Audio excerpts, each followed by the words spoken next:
Mic check, mic check, mic check, mic check. Mic check, mic check, mic check, mic check. What's good, what's good? See, we got Carl Belton in the area. Salute to the tradesman. We got Iceberg in the area. Salute to you. Teran in the area. Salute to everybody that came and joined the new channel, man. We will be doing some exclusive live streams on this beautiful day. So let me get straight into it, man. I'm not gonna delay y'all that much. I'm gonna try not to make this live like super long, but we do got a good bit of stuff to go over. So hopefully y'all can enjoy the show. But like I said, I'm not gonna make it super long because, you know, this is a new channel, so we ain't expecting a whole bunch out of this, you know. But this channel has been active for probably about a year. This was gonna be a channel that I was gonna be doing some trolling and all that stuff on, but you know, I kind of outgrew all the bullshit, all the shit talking and all that. You know, I'm not above it, don't get me wrong, but it's not something that I want to base my YouTube career off of, man. So, you know, I kind of want to get a fresh new start on just, you know, doing content, man. I really like doing content, and I don't want to limit myself to just getting on here talking shit all the time or whatever. Because, y'all, I be around in real life, and sometimes I might just tell somebody, I'm like, yeah, man, I got a YouTube channel. And then they be like, oh, yeah, I'm going to check you out, man. What you be talking about? And then I have to think about it. I'm like, damn, I've been going back and forth with a whole bunch of idiots, man. I don't want people in real life to see all this idiotic shit that I be going back and forth with these niggas about. So then I realized that, you know, it's kind of, you know, it's kind of embarrassing to be telling people here you arguing back and forth with these idiots and shit, then they have to come and see it themselves, man. So, you know, I decided to, you know, take a new leaf. I definitely been taking, you know, some major breaks and everything now. It's been a lot of things going on with the last couple of weeks, man, I've been having to deal with. It's been taking me out of the mood of actually getting on here and screaming, man. So I'm finally back up with the energy. I did have another little incident this week, man, why yet again I had got another piece of metal in my damn eye. What? Y'all, I had on my safety glasses this time. I had them on last time too, but you know, sometimes shit happen when you out there and you in the zone and you're working and all that stuff like that.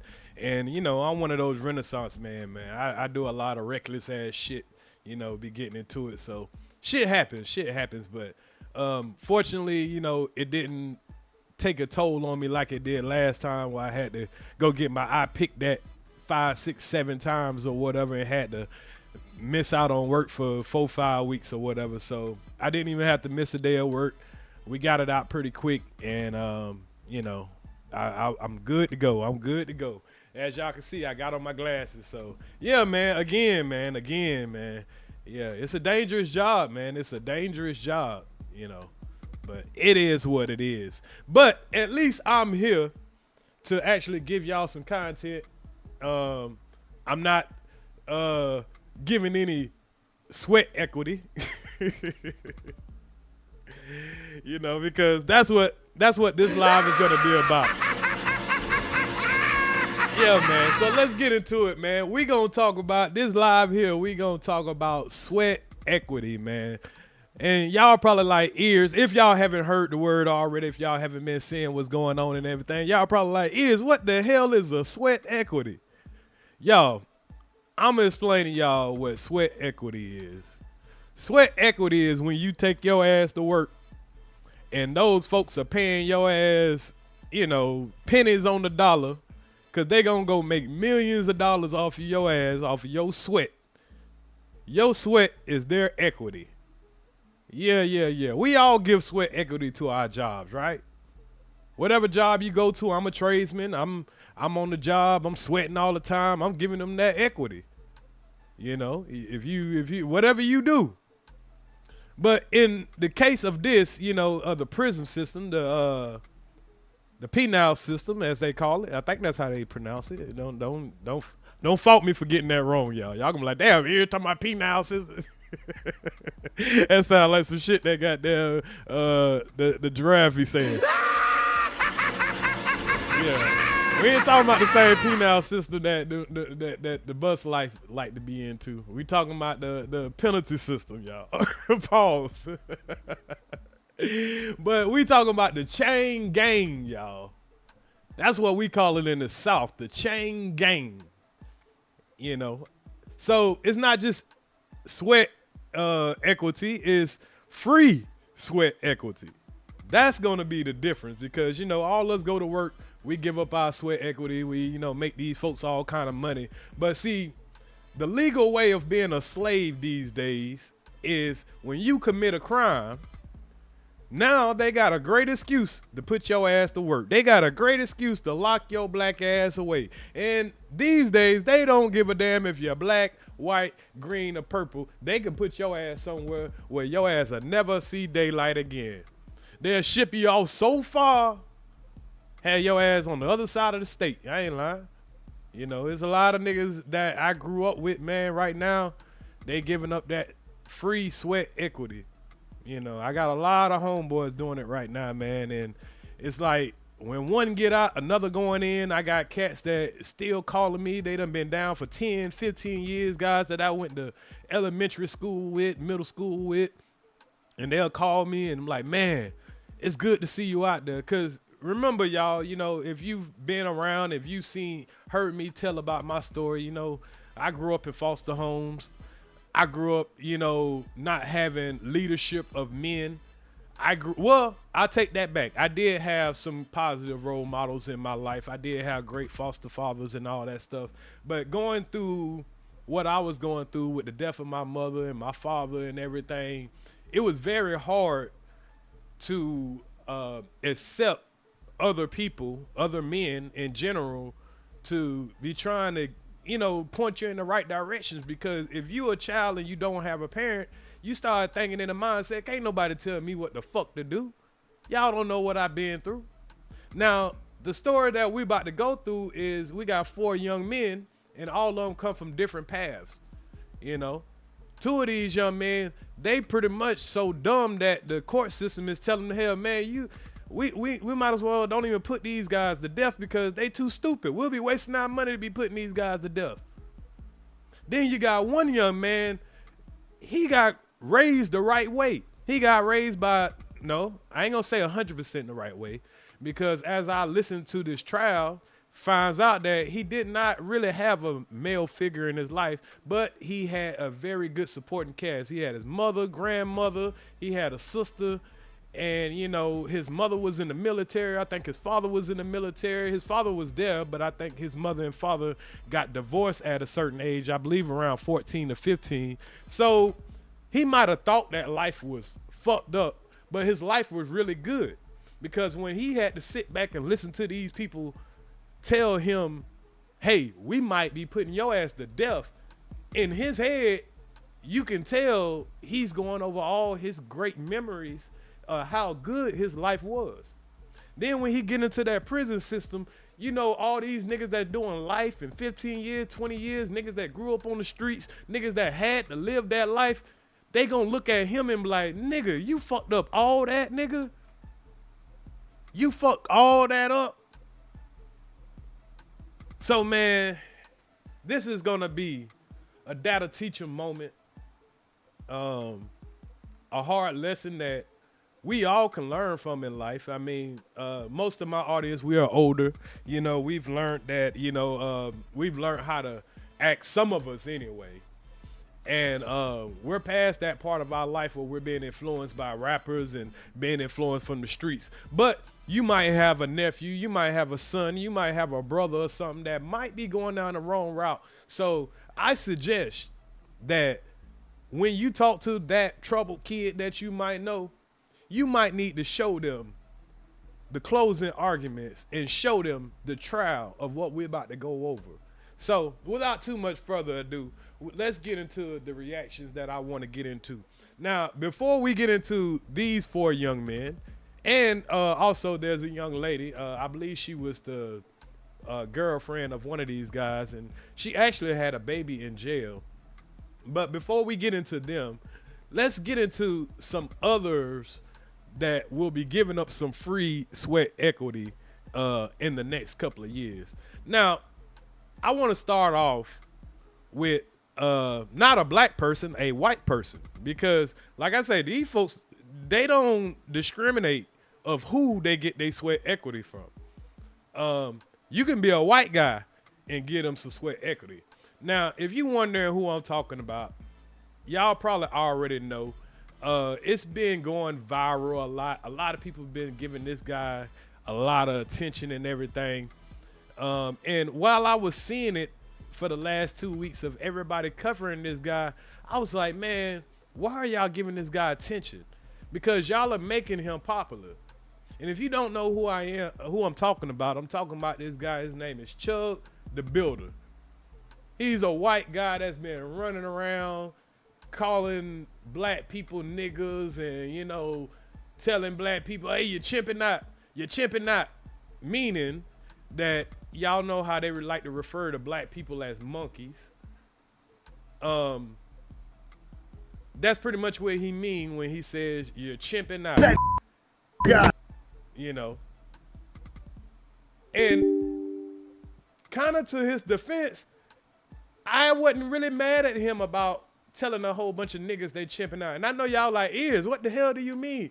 I mean, a lot of y'all niggas do be chimping out. I kind of like the little phrase. Now, coming from a white guy, yes, it is kind of, you know, I guess you could say hurtful or disrespectful or whatever. But I do see a lot of niggas that do certified nigga shit. Now, I'm not justifying this guy going around starting trouble, starting problems with people. That's not necessary. But a problem that we do have as, you know, melanated Americans, as I like to call it. I don't like to call us black because we're not black, you know. But the problem we do have as melanated Americans is we're fucking too sensitive.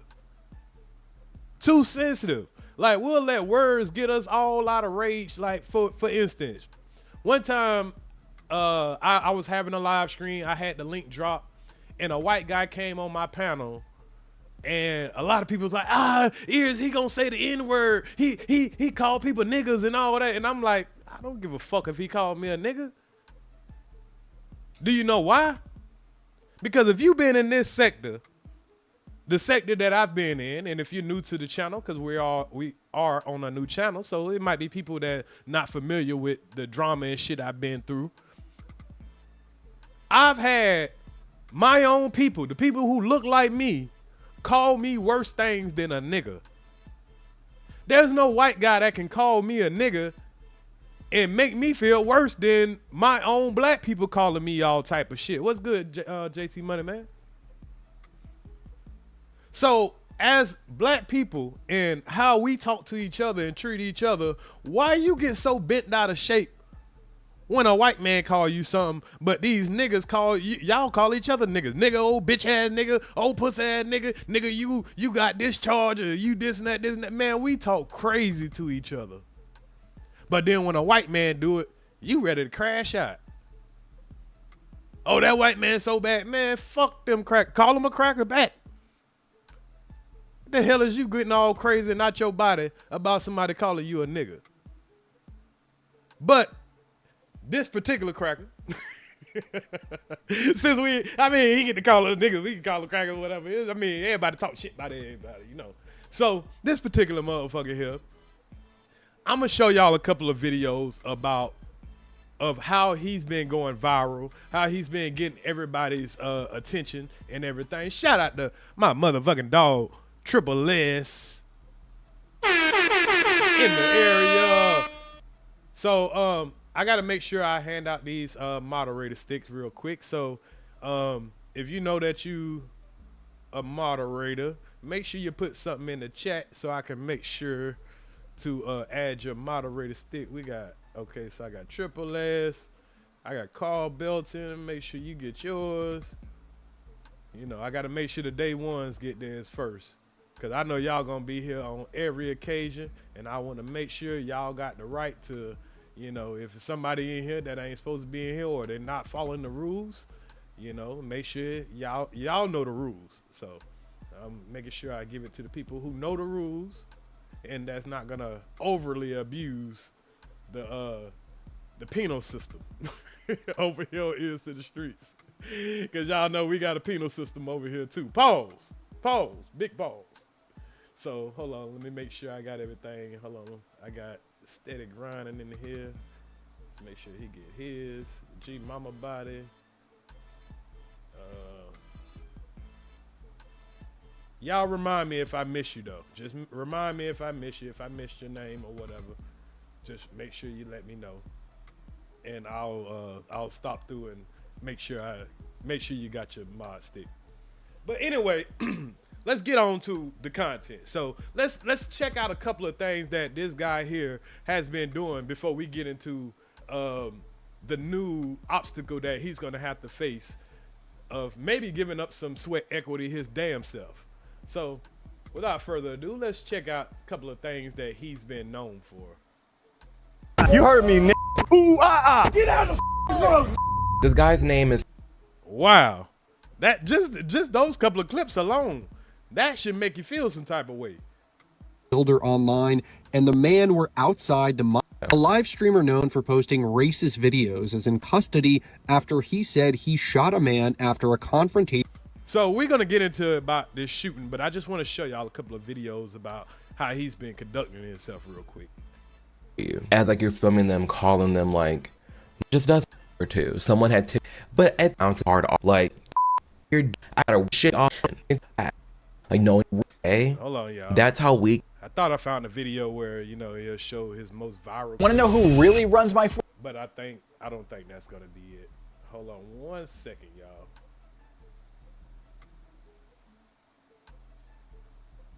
Well, you know what? Let's just get straight to his goddamn charge, because we ain't gonna. I'm pretty sure all y'all know the type of stuff he's been doing, right? So before we get to his charge, though, no, we'll do that after we get to his charge. So let's see what he was charged with. Be quiet, be still, and let us conduct our business like we do every day. If you can't do that, I'll give you a chance to go ahead and leave now, because anybody that calls any kind of disturbance at all is subject to being in direct contempt.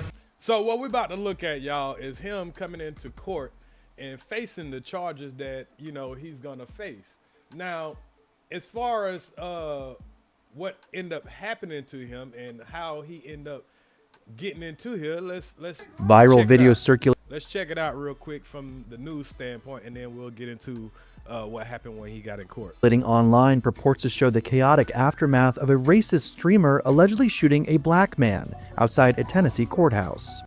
Now, it is crazy that this guy actually shot a man outside of Tennessee courthouse. Now, like I say, he's been going around starting with people. He'll get at a store, he'll be like, hey, what y'all niggers doing, you know, and then he'll say stuff like, oh, stop chimping out and all that stuff like that. And a lot of black guys was getting mad, wanting to fight.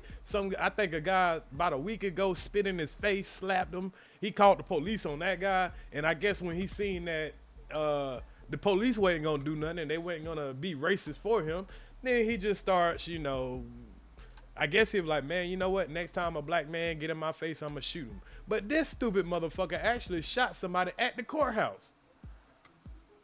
Streamer Chud the Builder, whose real name is Dalton Etherly, shot the unidentified man during a scuffle on May 13th. Now, I also have some news about the guy he shot, y'all. And whoever broke this news about the guy he shot, they're obviously trying to distract from what this guy actually did and who he is. But it will make you not really feel sorry for the guy that he shot, and we're going to get into that in a minute. Outside of the courthouse in Clarksville, according to the DA, who said Chud also accidentally shot himself during the confrontation. What? How your dumb ass shoot your damn self? All this waving around the gun, you would think this man actually had some gun shooting kind of experience or something. All this him trying to act like he gonna shoot somebody and all that, this dumbass shot his damn self. Cheddar bobbed himself.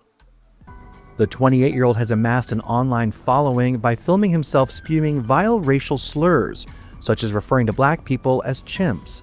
And I ain't gonna lie, this guy here looks fruity as a motherfucker. And I got a little something for y'all according to that situation too. Would y'all believe that this guy here? Never mind. I ain't gonna blow the surprise for y'all. I got a surprise for y'all. But this guy here look fruity as a motherfucker.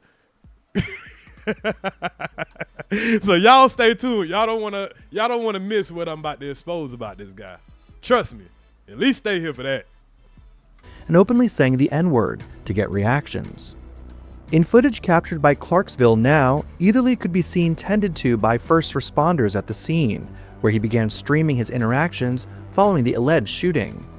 Now this kind of shows the addiction to streaming and, you know, the internet and everything, because people are doing anything for attention. And this guy here, he was trying to get rich off of this type of stuff. Everybody know you can get rich real quick when you're talking about niggas. Etherly can be heard blaming his gunfire on the other man, who was black according to witnesses, saying the man confronted and threatened him over his vile online content. He said, you start saying all that chimp out shit to me, I'm gonna hit you. He hit me, started wailing on me, even after I had to defend myself by shooting him. He's still wailing on me. Elsewhere in the 16-minute clip, the streamer can be heard asking authorities. Bro, you can't just shoot somebody for beating your ass, bro. Unless you're in Florida. Now, if you're in Florida, you might get pop a motherfucker for beating your ass. But you in Tennessee, and I think Tennessee has what I think they call an equal force law, where a person has to have a gun for you to shoot them. You can't just shoot somebody for beating your ass. And I think he thought that he was gonna get the white privilege treatment because he's shooting a black man. I think that's what he was thinking. If he shot himself amid the scuffle, noting a graze on his arm. The victim was medically evacuated and is recovering in stable condition, officials said.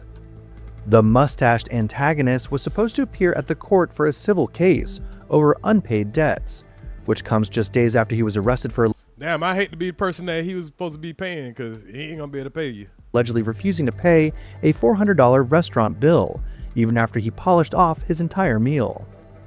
Following the shooting, Etherly was booked into the Montgomery County Jail, while the local sheriff's office vowed those responsible would be held accountable to the fullest extent of the law. Etherly has been charged with attempted murder, employing a firearm during dangerous felony, aggravated assault, and reckless endangerment with a deadly weapon. And those are some serious charges. Those are the type charges where your ass gonna have to go give some sweat equity before they let you just, you know, roam the streets again. And like I say, they don't care if you're white, black, purple, or pink when it comes to that sweat equity. So we know what he did to get himself locked up. Now let's find out a little bit more about this guy, man. So there's two situations that I learned about this guy. Now, before we get into those situations, let's go into his situations first, because I think this is going to be funny. Now, I seen this video, in case a lot of y'all didn't know about this. This is from Poetic Flacco. Y'all know I rock with Poetic Flacco.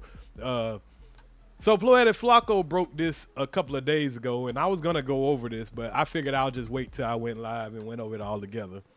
But this video is of a lady. This guy was out there doing his usual, harassing black people, and this lady pulled up on him.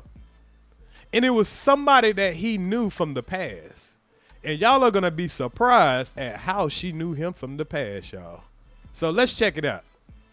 You look familiar. Are you still in there, or did you just check out? No, I'm Dalton. I've always been Dalton, but I am a Chud. Right, but you're not my Dalton. You used to come to my house, I fed you. Yeah, you were cool. I don't remember you that much, but I do remember I know you. See? So he's admitting that he know her, y'all. I want y'all to take note. He's admitting he knows her. And she was trying to speak up more for him. Like, I know he's not racist because I knew this guy. I'd have been to his house and all this stuff like that. So this interaction started out pretty good, y'all. She knows this guy. He knows her. Now, how he knows her is another story. We got roots. Hey, you scared me a little bit when you came up like that. You helped me when you were following Liver King. But before you were following Liver King, you used to sell me weed. I fed you before. It's been a Hold on. You used to sell her weed. So he was a weed dealer? How the hell did you used to buy weed from this motherfucker and this niggas like me that was out there?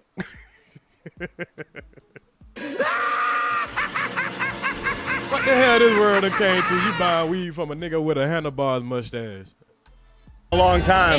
Well, I healed your stomach by teaching you how to eat real food? Yes. So that's What was your why name again? I'm Lana, but that's Lana. why I'm confused what happened to you. Because you're not racist. I know that. I fed you. But so you believe in freedom of speech? I do. So I should be allowed to say right? Right, but you Then also that's the have to only point. understand- Right. I believe in freedom of speech. You should be to have the right to say nigga.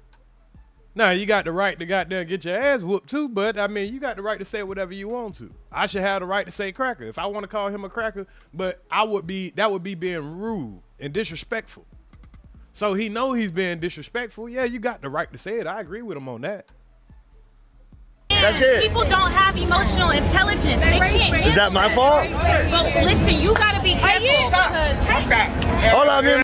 Did you know that you can form a Florida LLC? And I agree with her. A lot of people don't have emotional intelligence, but you know, you can't let people like this get you out of your body. Because if I saw this guy in real life and he said that, I'd probably laugh it off. And a lot of people are probably like, nigga, you a sellout. You letting this man call you this and that. This man, shut the fuck up. Y'all the same bitch ass nigga that'll call a nigga all type of shit. This video is made up of no heroes. It's all villains. It started, emotion. She anybody. The chub or ugly black. So let's go forward a little bit. After seeing the captions that Chubb was posting, Okay. apparently do to make one of these divestors turn. But she apparently turned on Chud after seeing the captions that Chud was posting, after seeing how they were talking about her. And she made a response video to Chud telling people that he raw dogged her at some point in their interaction. So, pretty much, after they had that interaction, people in his live screen saw it, and we know all the people that watch him are mostly racist and all that stuff. So they were probably like, yeah, you hit that, you fucked that, yeah, you nutted on that. They probably was super disrespectful, and he probably was egging it on. So this woman, she seen all that, and now she's about to tell the real reason she knows him. And y'all ain't gonna guess what it was. What's up, y'all? Lily Venus here. Pretty big. It's literally in my bio. I'm only bringing this up because Chud the Builder's cameraman put our conversation on Broadway on YouTube. Now millions of people know what I look like fresh off work, right? But in the caption it said that black woman who used to smoke mid and get raw dogged by Chud the Builder. What? Wow, y'all. Y'all see how disrespectful they got with the young lady? Now, she kind of disrespected herself by even coming up to him and like, oh, you remember me? Trying to get remembered and all that stuff like that. Why the fuck do you want to even interact with this motherfucker? See, the clout chase is real. Yeah, then said she was smoking mid, getting raw dogged and smoking mid. Just disrespectful. Well, he's not lying. I already told y'all we used to smoke. He used to sell me weed. And we did raw dog. A lot. Me, him, and my ex-wife. What? You letting this motherfucker raw dog you, girl? Come on, nah. What? Pretty black girl. Fucking a nigga like this. Fucking a cracker like this. Then giving them threesomes. What the hell?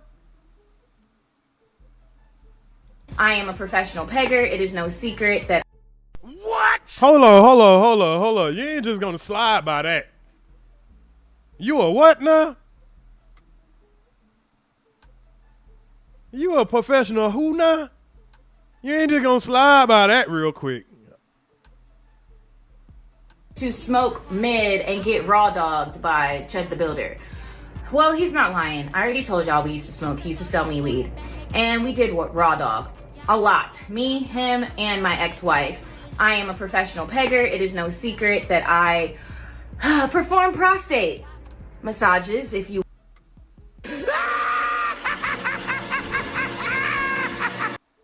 Hey, bro, come on now, dog. Come on, man. Oh, no. She said she is a professional pegger. So, I told y'all this boy looked this sweet. They was over here laying pipe to goddamn old Chubb the Builder.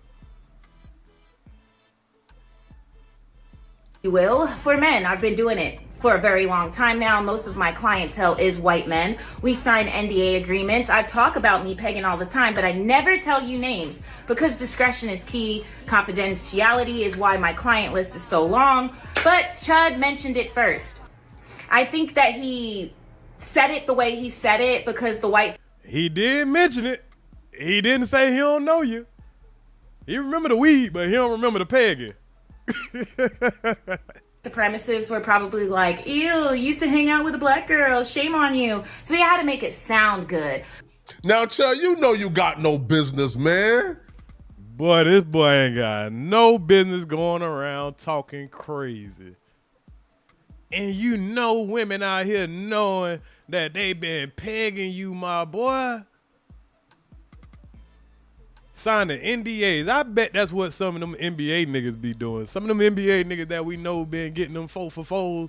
I bet they been having some of them motherfuckers sign them NDAs. I hear, oh, that white man got no shame. But see, here's the thing. I'm an egregore too. Lily Venus, hi. Hail the great mother. So I am all about enlightenment, controversy, occultism, witchcraft, and of course, love. So me talking about this is what my brand is about. Let's expose it, bro. So yes, with a big hold the fuck up. Say what? What?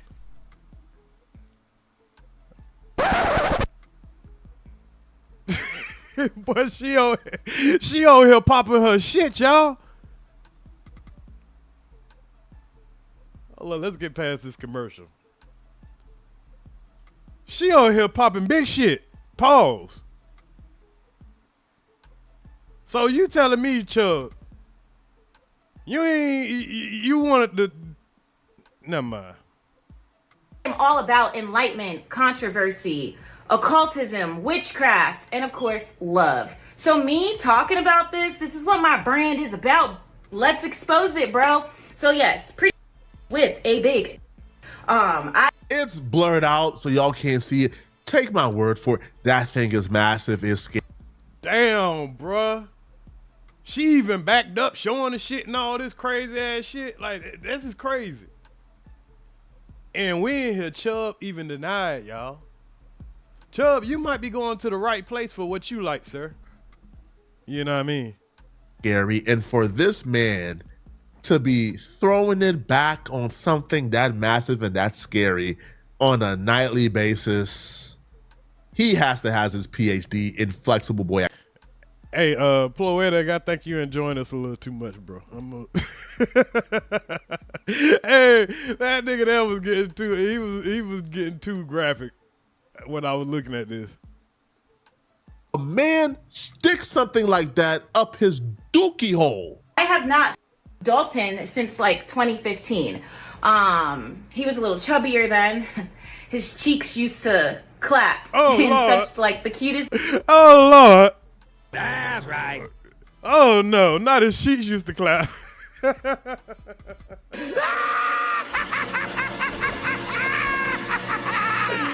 Oh, my God. Wow. Pause. Oh, no. Oh, no. I have not Dalton since like 2015. He was a little chubbier then. His cheeks used to clap in such like the cutest way. Now, Chud, you know you. Boy, Chubb, Chubb. Is that why you call yourself Chud? Man. See, but in the white world, that shit didn't even matter. Because when he put this out, this was a couple of days ago, nobody paid attention to this shit. This was before the man got that shot, before he shot somebody. This was 5 days ago when this came out.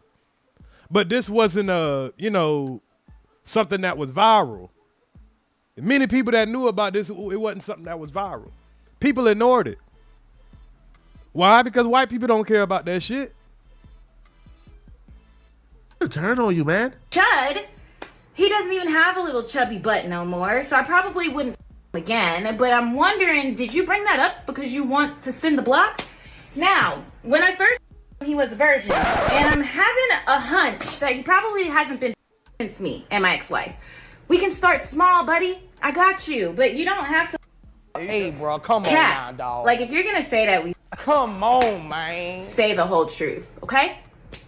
Now, with that being said, why do I peg? Because it's a hustle and it helps me get through college. I'm still in college, but now I don't have a choice. I will forever be a top because I had a surgery 3 years ago. The doctor up and chopped my coochie off. You don't believe me? The link is in the bio. I have been this way my whole life. My ex-girlfriends can vouch for me. I am a top. I men and I women with my bisexual. The is gay. And that's just that on that. I don't know what else y'all want me to say. So I'm not going to give this any more attention. Today is Sunday. Happy Mother's Day. I'm not bringing this into next week. Stop asking me where can you find Chud. He's on Broadway. The same way I found him, you can go find him too. Bye. Am I surprised that Chud? Am I surprised? I am a little surprised. I ain't gonna lie, y'all. I'm a little surprised. This was the last thing I was expecting to hear about this guy, you know. And, you know, as things kept going on and on, more and more stuff started coming out about him. And then, you know, he had the guy that slapped him about a week ago, spit in his face. He called the police. Then this lady came out.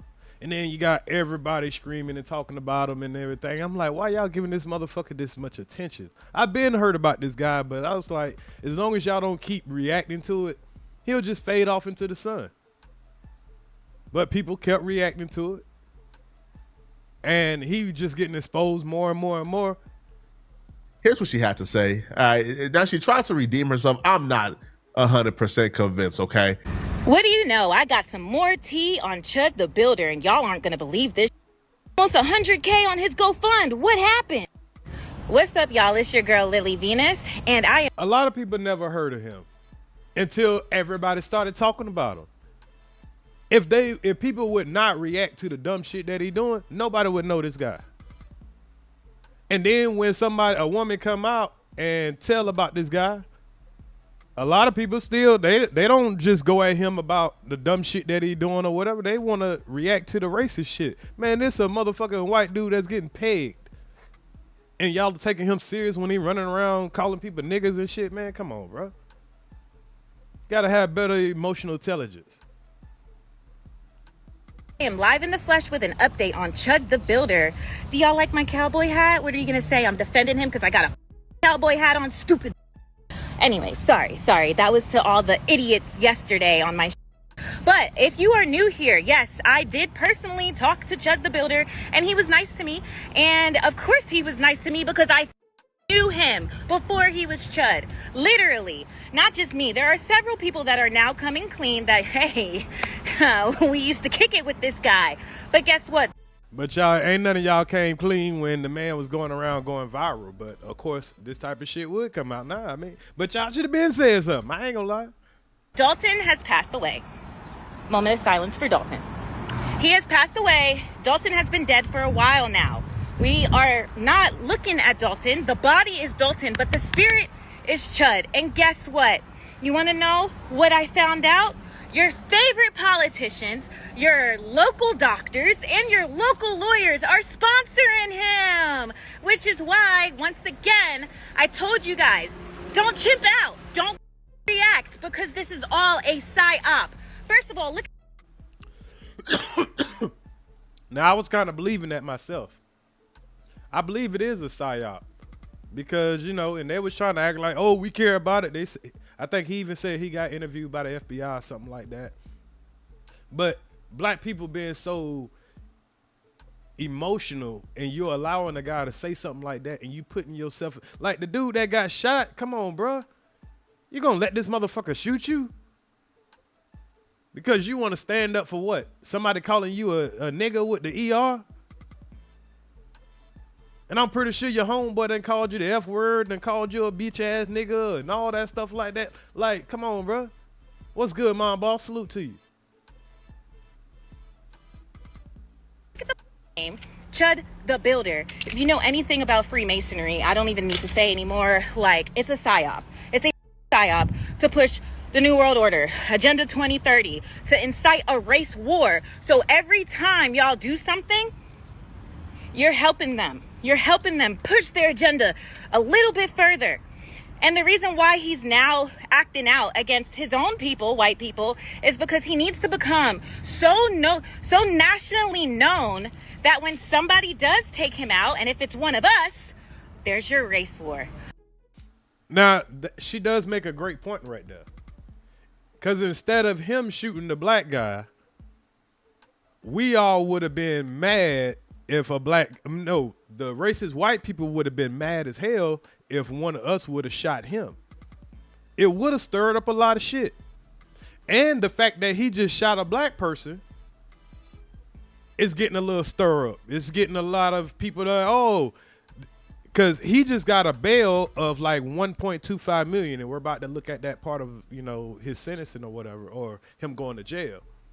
And now you got white people that are disputing, why would his bail be that high? And a black man that killed somebody, his bail only $500,000 or $250,000 or $100,000.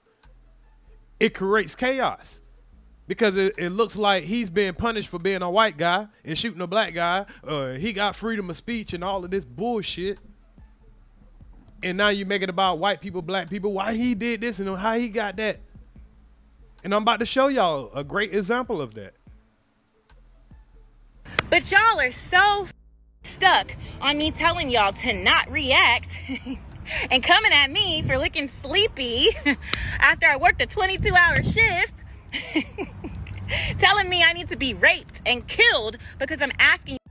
And shout out to Mom Boss, because I know Mom Boss is from Nashville.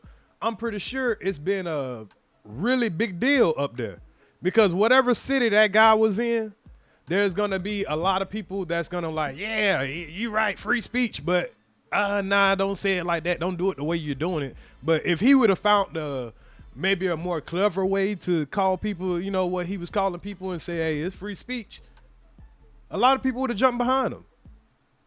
Now, he did something dumb by shooting somebody, but he thought that he was doing the right thing by shooting them because they put their hand on him. Now, what if he was to get off?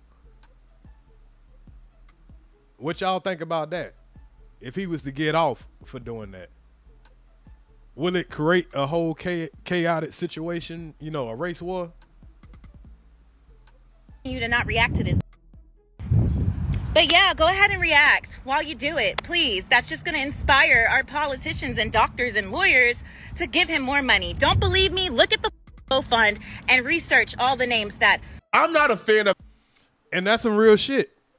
Because the fact that this guy, he has a GoFundMe, and the fact that he's probably raised by almost $100,000, I believe. The fact that he raised that money, who is sending him that money? If I go start a GoFundMe right now, and all I was doing is running around calling white folks crackers and trying to, spark some shit up or whatever, do you think I would actually get to $100,000? So the fact that he was actually able to, get up that much money is crazy. So him shooting that guy, right? And now he's going to court. And I got one more thing I want to show about him. Because I want to show the guy that he shot. Now there's a campaign about that guy, saying that guy is a predator. I'm talking about Biz type predator. So they're going to look at Chud as he's some type of hero because that guy that you shot, he got a Biz charge. And to the new people that don't know what a Biz charge is, that's messing with an underage girl, a minor, soliciting a minor. So we're going to find out about that real quick. But before we do that, let's see how it went for him when he went to court. Quiet, be still, and let us conduct our business like we do every day.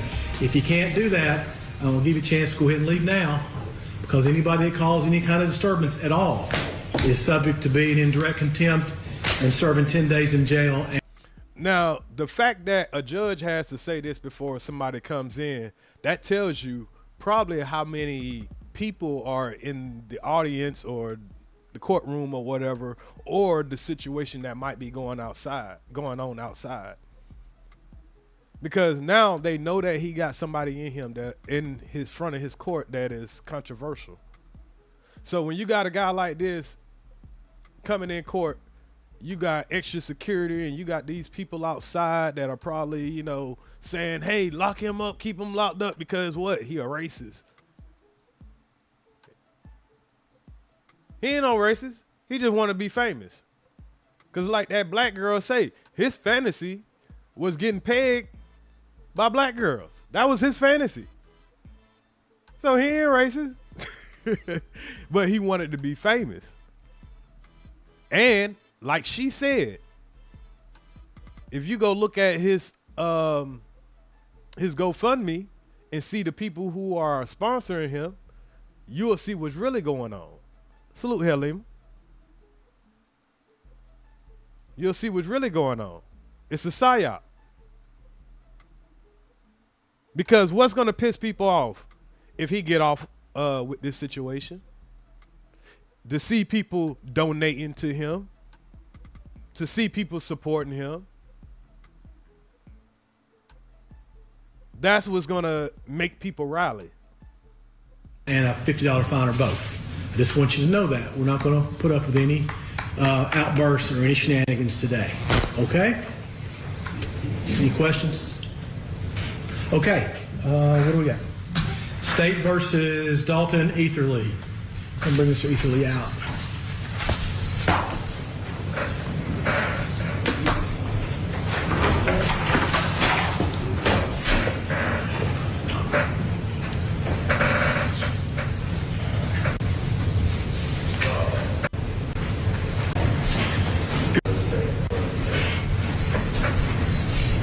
There you go, the Peggy.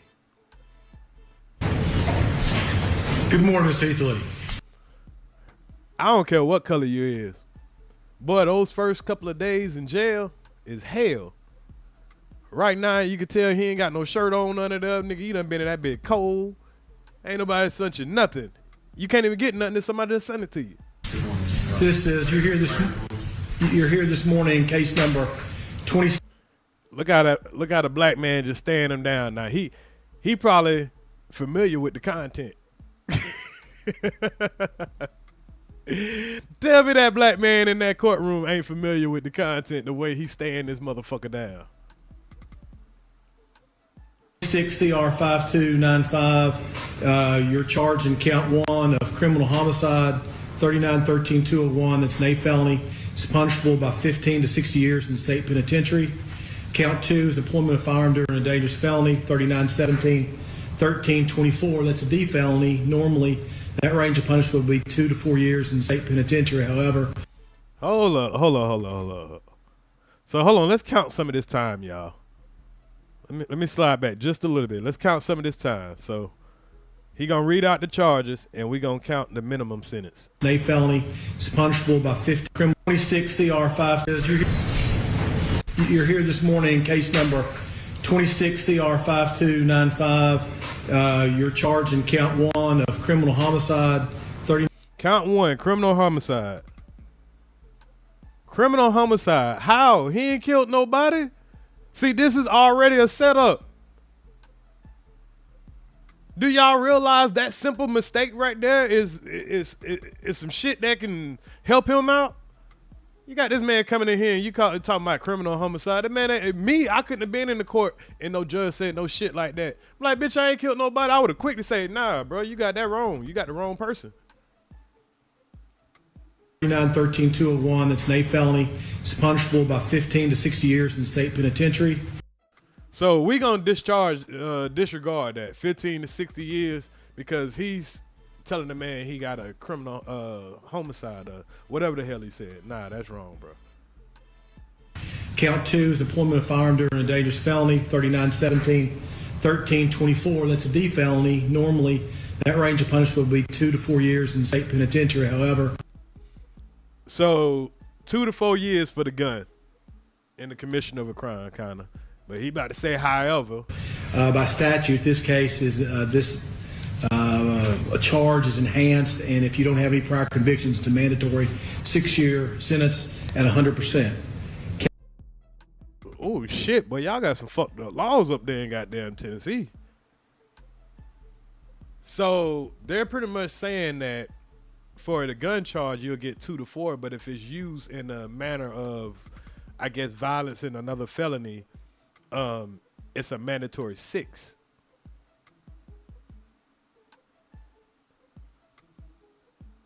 Did the guy die? Count 3 is ag assault with serious bodily harm. Okay, ag assault. And that's what I would have thought this would have been. Aggravated assault, possession of a firearm during the commission of a crime. You know, that sounds like the 3 charges he should probably have. You know, maybe battery. But, you know, I'm going to be fair. I don't care about what the man said. We all should be treated equal. 39-13-102. It's a C felony. Carries a range of punishment 3 to 15 years in state penitentiary. So far, y'all, all the charges that they've named outside of the homicide charge that they mistakenly said at first, there's nothing less than 2 years that he can get. So he about to go give some sweat equity. That's for sure. Count 4 is reckless endangerment with a deadly weapon, and also a C felony. 3 to 15 years in state penitentiary. Have you hired an attorney yet, sir? Yes, sir. You have? Well, I have Jake Finley. Okay, Mr. Finley is here. You been hired yet, Mr. Finley? I know you have a prior relationship with him in other cases. No money has changed hands. All right, so... Oh, hell nah. Hey, bro, come on now, dog. Come on, man. Hey, y'all heard that lawyer. Bitch, you came to court today to defend. You wanted me to defend you today about some money you owed a restaurant. And bitch, you done came and caught you a motherfucking aggravated assault charge, a damn near killing charge, and now you want to talk about I'm your lawyer? No, ain't no money exchange yet. Don't put me in the record as his lawyer yet. Yeah. Don't put me down as a lawyer. But since I was already here today, I'll go ahead and speak up for him. But yeah, don't put that in the books.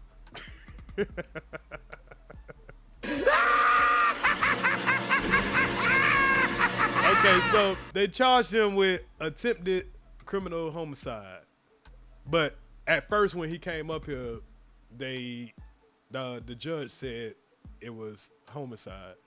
So I think they're gonna correct that also. But that lawyer, he ain't bullshitting. He ain't like, nah, motherfucker. I'm kind of his lawyer. I'm a lawyer. I'm a rental lawyer. You know what I'm saying? I'm a just go ahead and speak for him today. But until that, money exchange hands, yeah. He might be coming in here with a public defender next time. I ain't lying. Because from what I heard, they froze his GoFundMe money, or they're not going to let him use the GoFundMe money to bail out. And the amount of his bail, even in my opinion, is ridiculous. I'm just going to be 100% honest. So I'm going to appoint Mr. Finley right now to represent you. Should you make your bond and you want to hire if you make bond, you're going to need to probably hire Mr. Finley. I'm going to set this for preliminary hearing on the 26th of May. All right. That'll be inside the 14 days, Mr. Finley. So the 26th of May is when he'll go for a preliminary hearing. If you don't know what preliminary hearing is when you pretty much come in there. They'll let you know if they got enough evidence to go to trial. For an indictment. You plead guilty or not guilty, all that stuff. Sometimes people have to wait for a preliminary hearing just to get a bond. Now, when his preliminary hearing comes, he can get his bond reduced. That happens. Which I think that's going to happen because, he's going to get some outrage about his bond being so high. May 26th. Does that work for your calendar? I can double check, Judge. Yes, sir. Is bail set? Not yet. I'm about to do that. I want to make sure he's got an attorney and all that stuff first. Yes, sir. May 26th. Okay. All right, bond. Of course you know the man got an attorney. You just made this man be his attorney. Bond's not been set yet. General, do you have a position on bond today? Yeah, Mr. Etherly is on bond on 2 cases, one from here, one from Davidson County. Okay. Pending a hearing where the court could be informed and make a decision based on bond factors. I respectfully request to be held without bond until a day we could have the hearing. Okay. So the court can make an informed decision. Right now it would just be arbitrary. Okay. Setting the number. All right. Thank you, General. When the court sets bond, if we have a bond, when we have a bond hearing, we'll consider TCA 4011-118. The overriding intent of that statute now is to protect the public interest and public safety. Mr. Etherly's on bond apparently on several other matters when this matter was allegedly committed. So I'm pretty sure that's a determining factor also. This guy here is on bond already for some other things. I see Iceberg in the chat. He says attempted murder bond in Tennessee is normally between 1 to 6 million. His is not high at 1.25. Now, I did not know that. You know, I'm not familiar with Tennessee's laws. I'm familiar with, you know, the surrounding, just other states and everything. And, you know, attempted murder, now murder, yeah, that's different. And if we went off of, I don't remember what the bond was for the young Dolph guys, the guys that unalive young Dolph. I'll have to go back and see what it was that they set their bond at. And they actually had, you know, a murder. But maybe if they added up all the charges and maybe they maxed out all the charges, I still think 1.25. But if that's their laws, if that's their typical, hey, I can't argue with it. But yeah, I think that's, unless the man actually took a life or he went and sprayed up some kind of school or something like that. But he is an antagonizer, so I guess you got to take that into account too. And if you let him out, there's a big risk that somebody either might unalive him or he might be forced to unalive somebody, or it'll cause so much of a chaos that, like they say, you know, it's not, they shouldn't, you know, set that bond. But I think it would have been more appropriate just to say no bond at all. You already out on bond. That's how they did me. They ain't even giving me no $1 million bond. They just said, nah, nigga, we just gonna deny your bond. So that would have been just, you know, more appropriate, I think, just deny it altogether.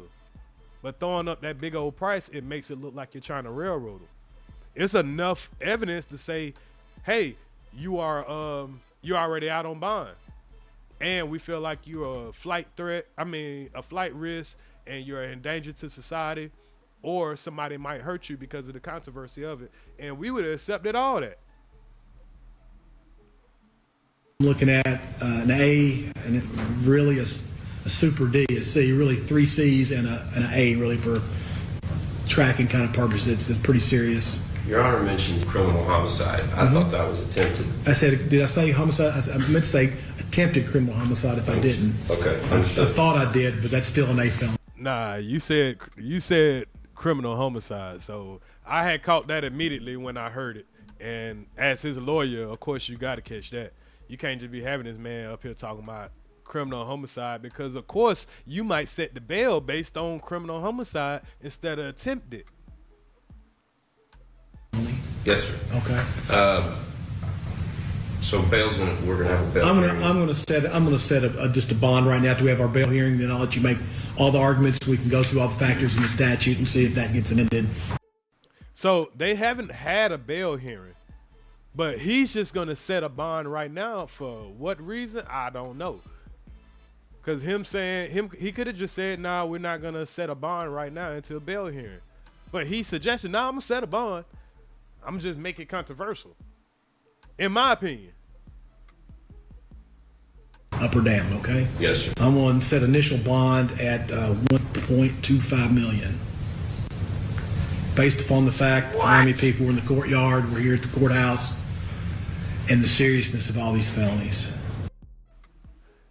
based on the fact that how many people was outside, that's why he's setting that bond at that amount. And the seriousness of the crime, which people get shot every day, B. I'm just saying. I'm not defending this motherfucker because, you know, if he racist, but shit, I feel like a lot of y'all niggas are racist. So what's the difference between him being racist and, you know, yeah, those are some innocent people. He shouldn't be antagonizing them people.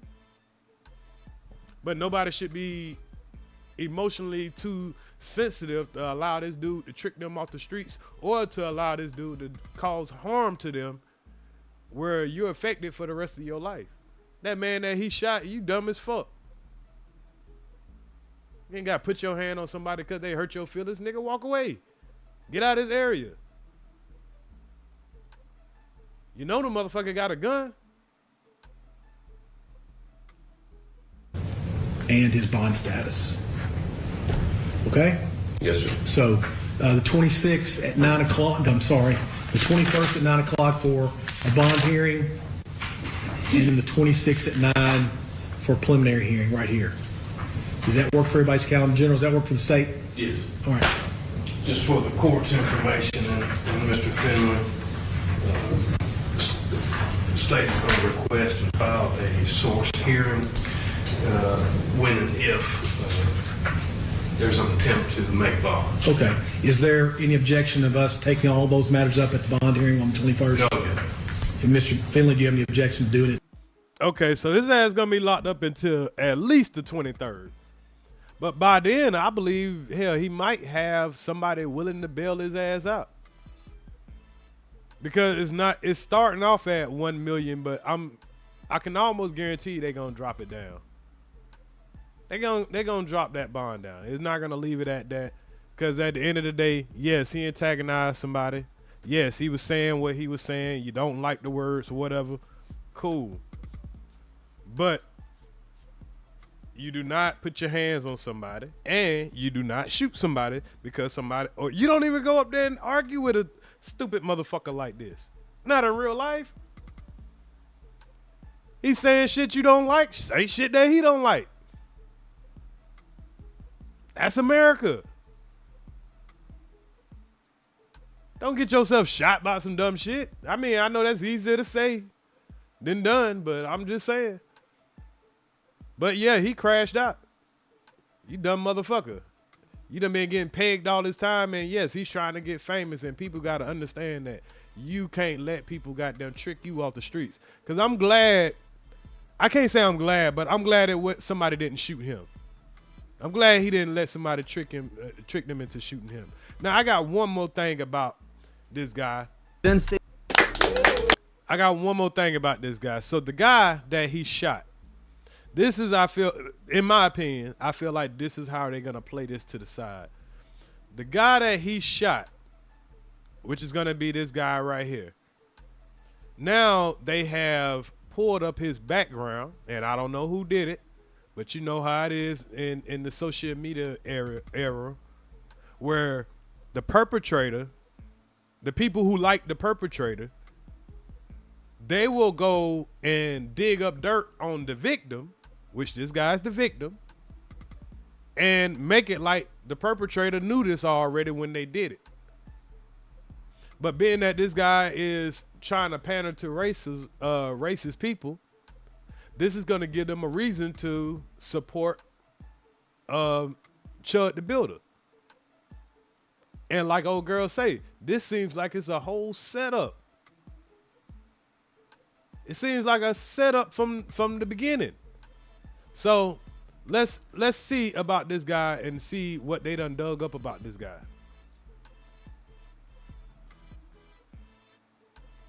In case y'all didn't know this, and then we'll get on to our main story. So. For racist videos, hold on, $1.25 million Shout out to 1090 bond Jake for courthouse. Shout out to 1090 Jake. He did a great job of bringing this to light. So let's check out the backstory of the guy he actually shot. Shooting.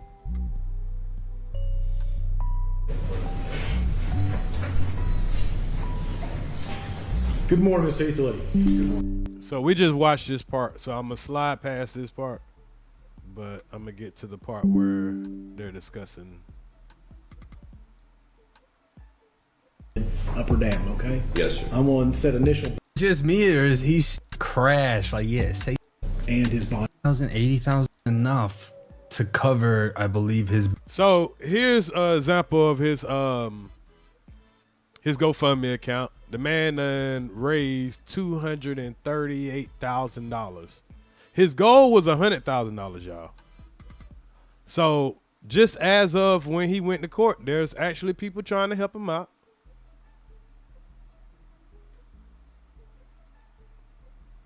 We're paying. But we have some new details after the arrest report was released. A Tennessee man who goes by the moniker Chud the Builder, is known for posting racist videos to social media, was given a $1.25 million preliminary bond on attempted murder and other charges. Dalton Etherly, 28, is accused of shooting another person in the middle of the day on Wednesday outside the Montgomery County Courthouse during an altercation. An affidavit filed with the arrest warrant says that Etherly and the other man engaged in a verbal altercation at about 1:19 p.m. During this verbal altercation, Mr. Etherly turned his body in a bladed stance and reached for his firearm located in his right jacket pocket. So now this is starting to sound like, as he's reading this, it's telling the people, hey, the guy that he shot might have was reaching for a weapon. Thereafter, a physical altercation ensued. That right there is very important. I don't know much what a bladed stance is, but I'm gonna guess that it went like something. Yeah, that do kind of sound like what they're trying to say. I don't know what the fuck a bladed stance is, but of course the lawyer is gonna try to fight that, you know, this guy was in defense of himself, which nobody believes that, you know. But we don't know the story. We don't know the details. So let's get into the details. Hospital in Nashville where he underwent emergency surgery. According to the affidavit, police have said the man was in stable condition after surgery. The hospital has declined to give out information about his condition, citing medical privacy law. The affidavit notes that there were several innocent bystanders outside the courthouse when Etherly shot his gun. Surveillance video of the incident shows a ricocheting projectile hitting nearby walls, and an audio recording and witness accounts of the shooting also indicate that Etherly shot himself in the arm. How the hell you shoot yourself in the arm? So here's the streamer Chud the Builder reportedly shot. Here the live stream of the aftermath. I think this is him calling the police. Pastor was sitting on the corner. I walked up to him because they were pointing at me. Oh damn, you fucked up right there. So I understand what he's doing. Like Mom Boss just said, he's following people. He's going fucking with people. The first thing he said in this phone call, and this phone call will be played in court, as I walked up to them because they was pointing at me. Here's a guy that's talking about his First Amendment rights and how he has the freedom of speech. Well, this man had the freedom to point at you. Anybody could point at you. Anybody could point at you. That don't give you the right to approach this person in an aggressive manner. So right there, Chud the Builder, all that self-defense shit, you can throw that out the window, sir. They were laughing, they were pointing at me, and I said, "What's up, guys? How y'all doing?" I said, "Y'all like the new suit?" He said, "Walk away from me." I walked away from him. He came back up to me. He literally said, "I have PTSD. I feel like I'm in." He said, "You start saying all that chimp out shit to me, I'm gonna hit you." He hit me. Started wailing on me even after I had to defend myself by shooting him. Now it sounds like you're leaving something out, sir. So when he walked up to you, you walked up to him and said, "Well, yeah, you guys are pointing at me and everything. I'm not doing anything wrong. Why are you pointing at me?" And then he just walked off, and now the guy is following him, talking about some chimped out shit. Nah, bro, you're leaving out a lot of stuff, and your dumb ass forgot that you recorded everything. He's still wailing on me. Where's your weapon at? Now, I'll say this, right? Just off of the 36 seconds of bullshit we just heard, bro said he walked out the courtroom. They're pointing. You like my new? Out of every, he never literally stay right. Situation saw. They have everything. I've used a ton. Got a commercial real quick. Hold on, y'all. Y'all make sure y'all hit that like button. We're talking about Chud the Builder. We're talking about sweat equity. That is the word of the day, man. The word of the week, actually. And I'll show y'all where we got that word from. But we're talking about Chud the Builder and how he will be joining the Julio Foolio killers with giving some sweat equity. But unless that guy passes away, you know, he'll be out in 5 years, and no telling, he might be, no telling where he'll be when he gets out in 5 years or 10 years. What weapon is that right there? I believe that's it. Is that yours? Yeah. Yeah. He's talking to him right now. Oh, no, you guys are good to do your thing. Okay. He has a graze. I call it a graze to the left shoulder, left arm. He has slight abrasion right here on his head. Maybe some scrapes. Light headedness. No shortness of breath. No issues with memory that I know of. Hey, what's up with that one? A little overwhelmed, but. What's up with this one? You got a shot to the stomach. I'm gonna look at it real quick, okay?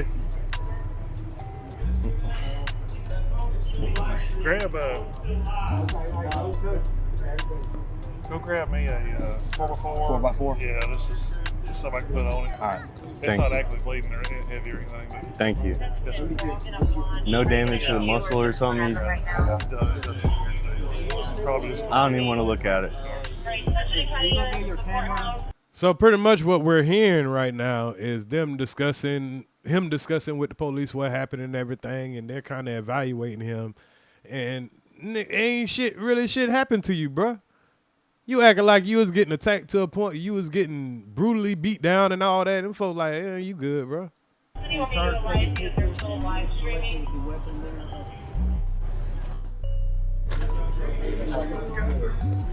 Man, I just pray that dude's gonna be all right. Yes, sir. I tried to walk away from him. Get the fuck out of here. I just pray that guy's gonna be all right. I was trying to walk away from him. Get the fuck out of here. You been hollering about you been ready to shoot a nigga for the last couple of years. I don't know how long you been doing it, but I've noticed for the last probably 6 months. Now you hope this guy's gonna be all right. Yeah, that sounds good. That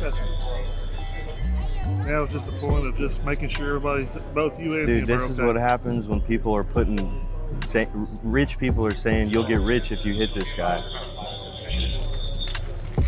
They're all publicly saying if y'all assault this guy, we'll make you rich. Did I shoot myself or did it graze it? It penetrated, yeah. Yeah, it penetrated just the same way you like it.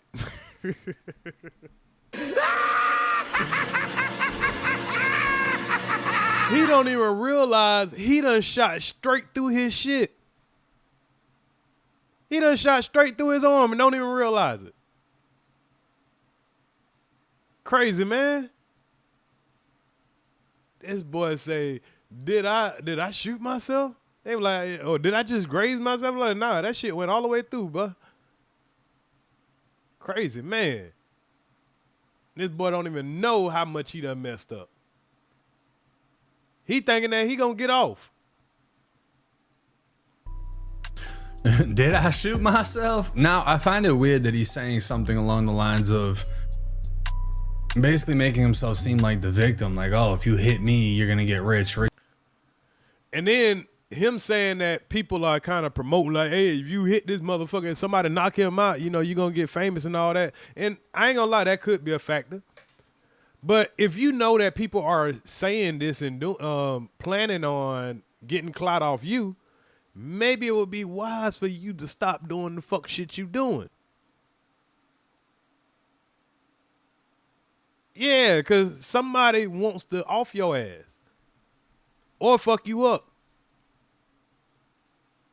This happened, he'd previously been released on bond in 2 other cases. He's facing a harassment charge in Montgomery County, and he was also charged last week in Nashville for theft after disorderly conduct or resisting arrest after bailing out on a restaurant.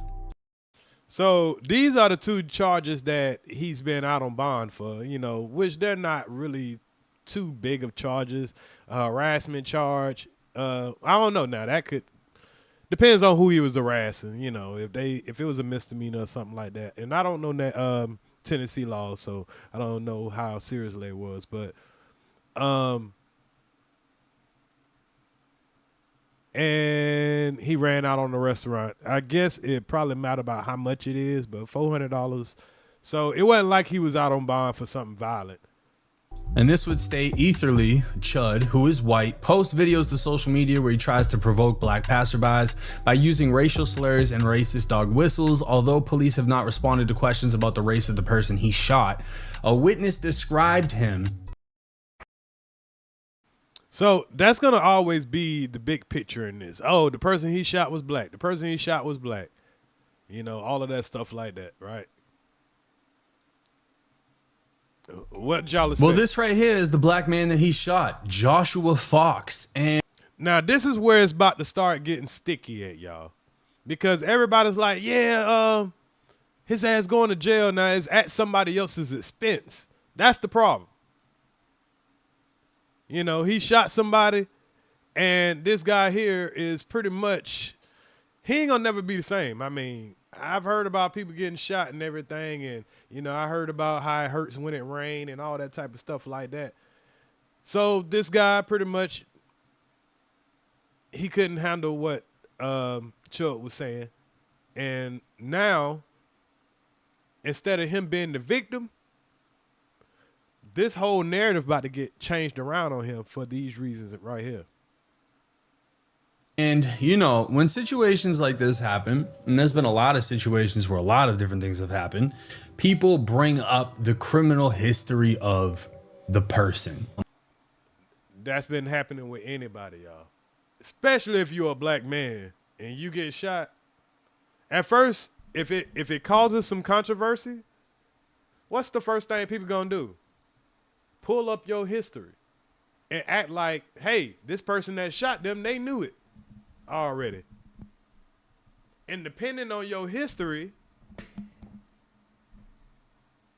it can override the actual, the pretty much the reality that you're a victim. Who was it that held a gun to a pregnant woman's stomach? Was that George Floyd that did that shit? That was another piece of shit situation. Do you deserve to get killed by a cop? No, but then they said that it was actually an overdose that did it, right? And he makes a valid point right there. Because when the George Floyd shit happened or whatever, yeah, it's fucked up, right? But let's say a year before that, and the police came to that house and they found out that he had did that to that woman, and they did it on that day, what they did to George Floyd. Would people have felt sorry for him? Yeah, it would still been police brutality or whatever. But I don't think too many people, including myself, if that's what he had really did, I don't think they would have felt sorry for him if, you know, and I'm just being real. I'm not being insensitive. And that's how a lot of people felt. You know, it's easier to feel that way when you already kind of don't like black people or something like that, and you just got a reason. And as black people, we always feel like we got to defend every black person, even the piece of shit ones. And I think that's one of our problems.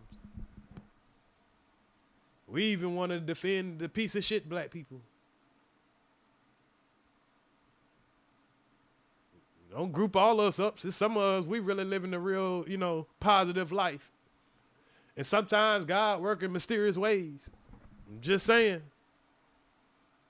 So it's like when you hear things like that, it's easy to write off a piece of shit, in my opinion. But with the internet, I agree with him though.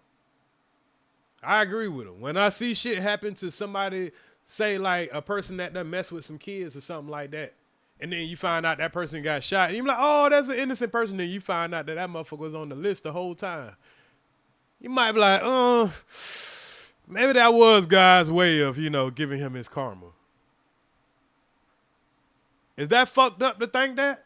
Somebody let me know in the chat. If you find out that somebody got, pow,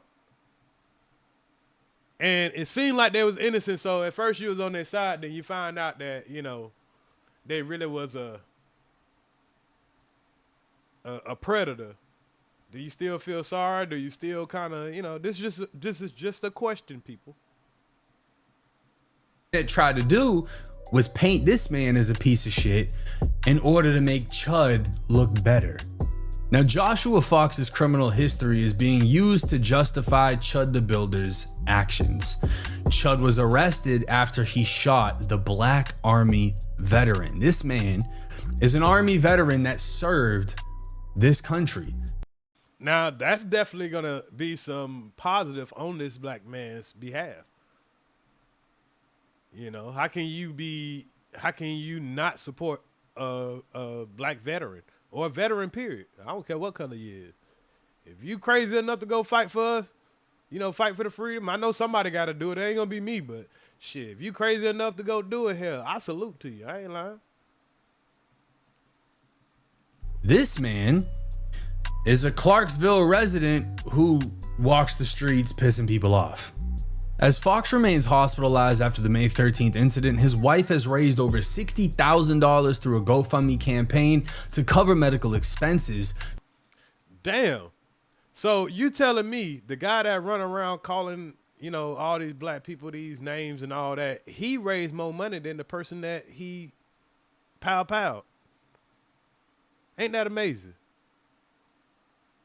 That's something that can make people upset.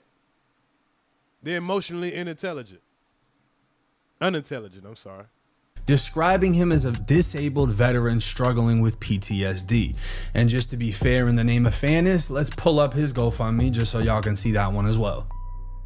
Standing with Josh and family after the shooting, they have raised $233,000. So they've gotten over Oh, okay. I'm sorry. I stand corrected. I stand corrected. It probably has risen. But that's still, I think, a little slightly less than what we just seen with Chud. I think he had 238. They trying to get to 350K. Damn, does it cost that much to get shot? To get, you know what I'm saying? To get repaired? I gotta ask somebody that done got shot. Anybody in my chat done got shot before? I ain't trying to be funny, but how much did it cost, you know what I'm saying, your medical bill? And I mean, I know you're gonna miss some work for a while and all that. Most people don't get repaid the money they miss from work for getting shot, but I'm just saying, like, $350K? You need $250,000? $250,000. Damn.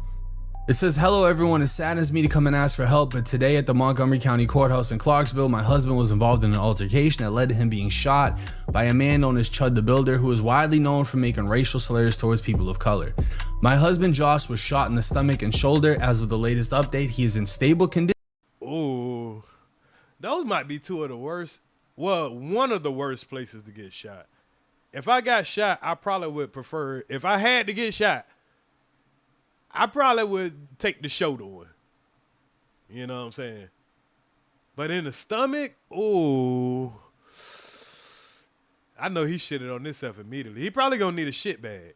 So yeah, if I'm gonna have to wear a shit bag for the rest of my life, yeah, I might need a little bit more than $250,000. I ain't lying.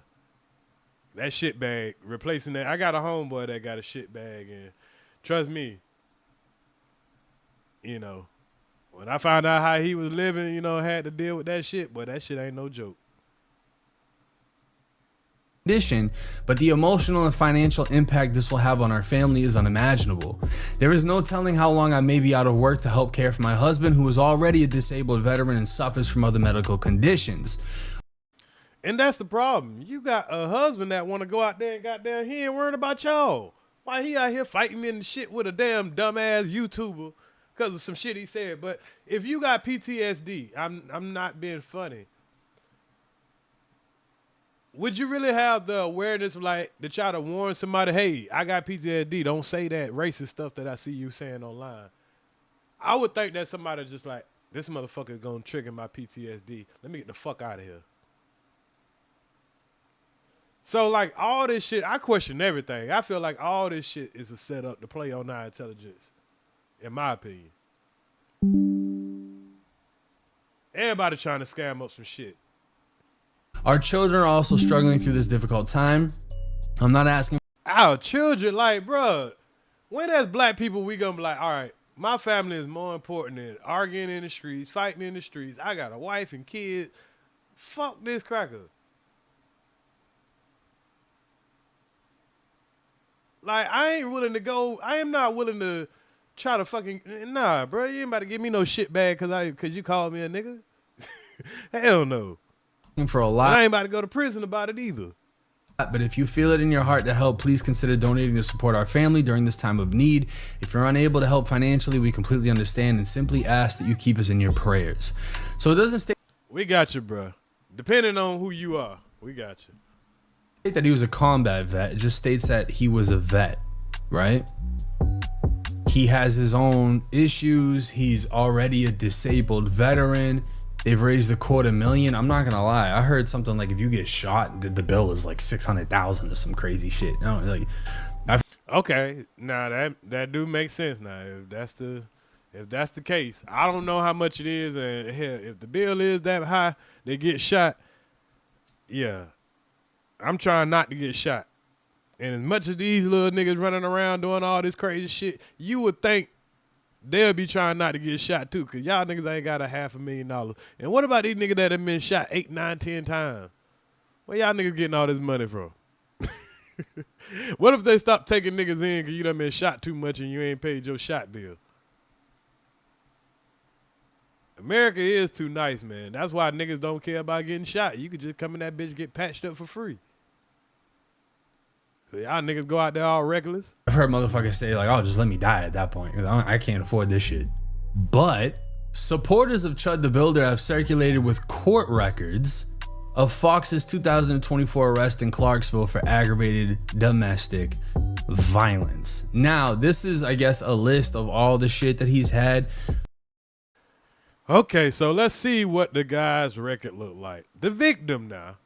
Now, I think it's wrong for the people to go pull up this man's record. But at the same time, since they already did it,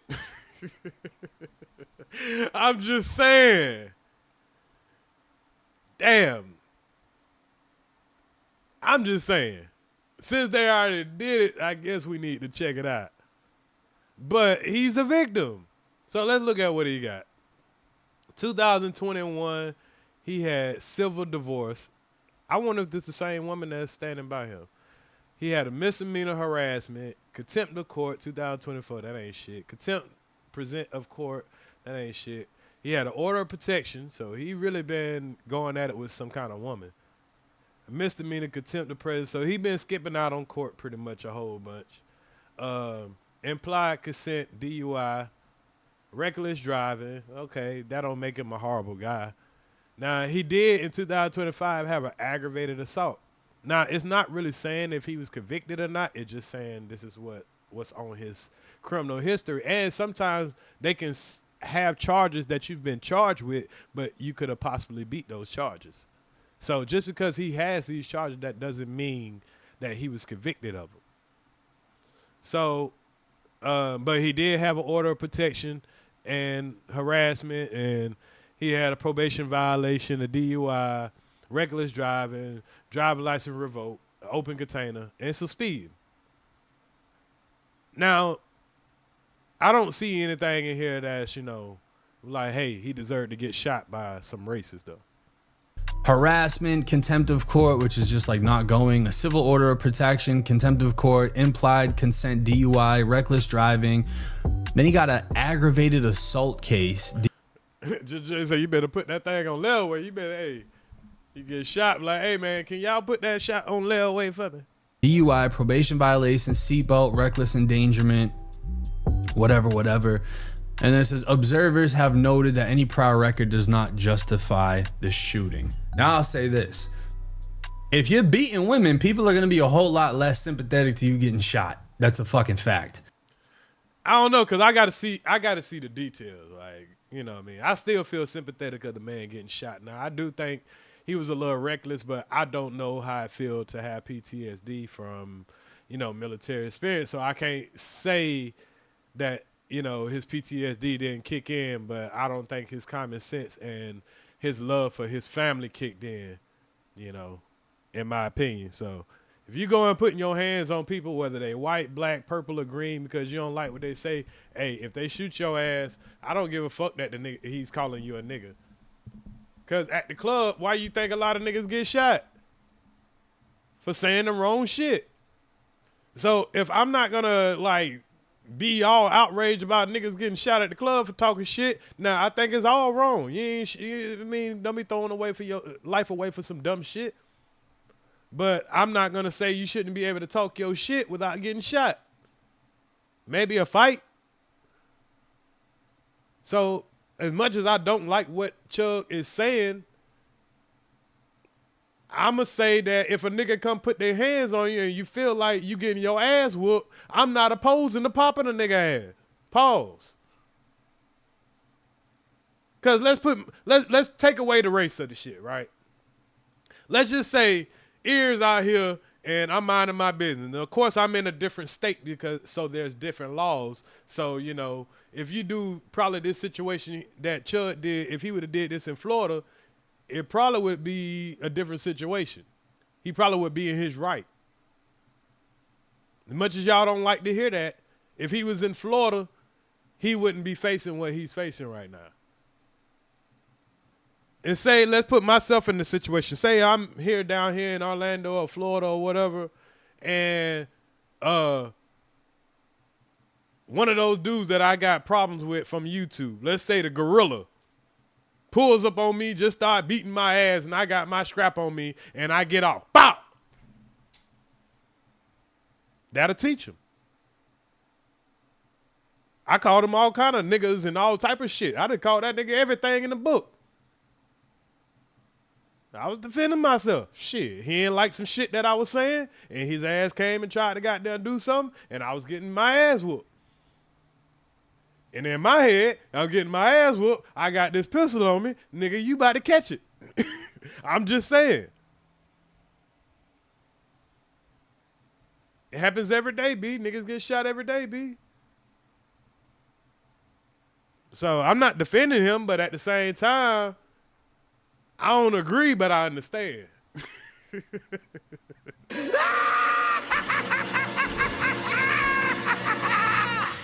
And it isn't just that. Someone who I'm going to show on the screen wherever I decide to put it left a comment on my page, and I'm going to read it to y'all.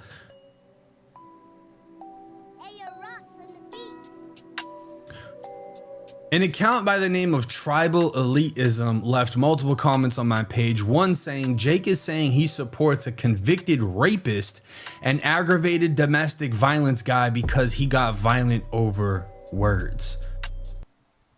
Now, that's crazy. It's like, damn, where y'all get that type of information from? Now he's a convicted R-word? So let's see what they done pulled up. That's a bold accusation, but of course when you click on this page there's nothing linked. You don't even know who this is. It's a random person, right? Then they left another one. The black you are defending and saying is a hero was convicted of aggravated domestic violence and rape. And see, that's how it goes, y'all. The motherfuckers start, you know, they got the campaign going on. These might be some people from Israel or something, you know, people from all the way on the other side of the world. Jake is cool with rapists. That's a bold statement, so I decided to investigate it. Back in May of 2024, on April 18th, 31-year-old Joshua Fox was involved in a domestic incident with his wife at their Tower Drive apartment residence. When officers arrived on the scene, they spoke with Joshua, who stated that Mrs. Fox, his wife, would not let him leave, but did not provide any details. Officers then spoke with Mrs. Fox, who stated that Joshua was upset because vehicle issues prevented him from leaving. She then stated that Joshua had an aerosol can and a lighter and attempted to burn down the house. What? I mean, that's crazy. Don't get me wrong, but he ain't the first nigga I done heard threaten to burn down the house. Bitch, I burn this bitch down. He ain't gonna be the first motherfucker, not the last. That doesn't justify anything. Mrs. Fox then claimed she attempted to take the can away from Joshua, but they both fell to the ground. Mrs. Fox then said that Joshua grabbed a screwdriver and held it to her side. So she admitted that she initiated contact. Yeah, she felt that he was going to burn the place down. Why you ain't called the police, ma'am? So she say she tried to take it, but, you know, that could have, you know, I ain't taking his side, but that ain't, you know, that could explain their domestic dispute, which made her back away from him. Officers found the aerosol can and screwdriver described by his wife. Officers deemed Joshua to be the primary aggressor, and he was taken into custody for aggravated domestic assault. So it looks like this was an actual situation. He had... But where they get a grape from? And it was a situation, and it depends on was he convicted or not. You know, was there evidence? She's coming to his defense. She's saying how much she love him and need him and all that stuff like that. But, you know, relationship has problems. And, hell, you know this guy has PTSD, as she said. So this situation doesn't make him a horrible guy. It does describe a guy probably with PTSD and is struggling with it. I don't agree, but I understand. Whatever, an axe can, I don't know, attempted to burn down the house. It obviously didn't happen. Held a screwdriver to his wife. He's going crazy, whatever. At no point did he stab her. He didn't hit her. Nothing like that. I don't know if he was convicted of this, if he had a lesser charge, whatever the situation is. What I do know is there's a lot of people that have done this or done worse and gotten a straight pass, right? This sounds like some in-house shit because they're still together. Yeah. Because if he did this shit and it was such a bad thing, she would have got her ass away from him as soon as he got locked up. But obviously she's still beside it, on his side. So how are y'all bringing up their domestic dispute and she's still with him? To this day, right? They're still together. She knows he struggles with mental health. She most likely called the police to de-escalate the situation because she couldn't, whatever. And apparently there's a lot of veterans that go through things like this. When they come back home, they can't process shit. They argue with their wife or whoever they live with. It's not an excuse for his actions. And I agree with him, but I don't want to hear a whole bunch of his opinion. I just want to kind of get the information that he did do some great research on. Shout out to 1090 Jake. So, being that we was hearing about this grape stuff, I believe he's about to get to the point of telling where this stuff came from. Of rape, and if that's the case, been passed as a way to, so I think I'm a more productive member of society. That doesn't mean I deserve to get shot, right? So using someone's past as a way to justify what presently happened doesn't work. But they're saying that he got convicted of rape, and if that's the case, fuck him. And screenshots of this from Howard County, Nashville has made its way online, stating Joshua Fox had charges of solicitation of a minor. What? Uh-oh, hold up. I might have spoke too fast, y'all. I'm reacting to this at the same time as y'all, just to let y'all know. I seen the title, so I knew it was going to be something about this, and I seen the paperwork and stuff. But so far, everything he was reading, it wasn't nothing that justified him getting shot. Now, this still doesn't justify it because it's not like the man knew. But it does change if you feel sorry for him or not. Solicitation of a minor, solicitation of a minor, solicitation of a mad counts of solicitation of a fucking minor. Like, this guy ain't got one, and if this is his real shit now, I don't know. All these cases, why wouldn't he be locked up if this is the situation? Aggravated stalking. Crazy shit. And I'm gonna say this, you know, like you did some domestic thing, whatever. I don't think that justifies you getting shot. But playing with kids and shit like that, no sympathy. No fucking sympathy. None. I feel like it should have happened then, if that's the case. But this is the thing with people throwing out accusations and not fact checking.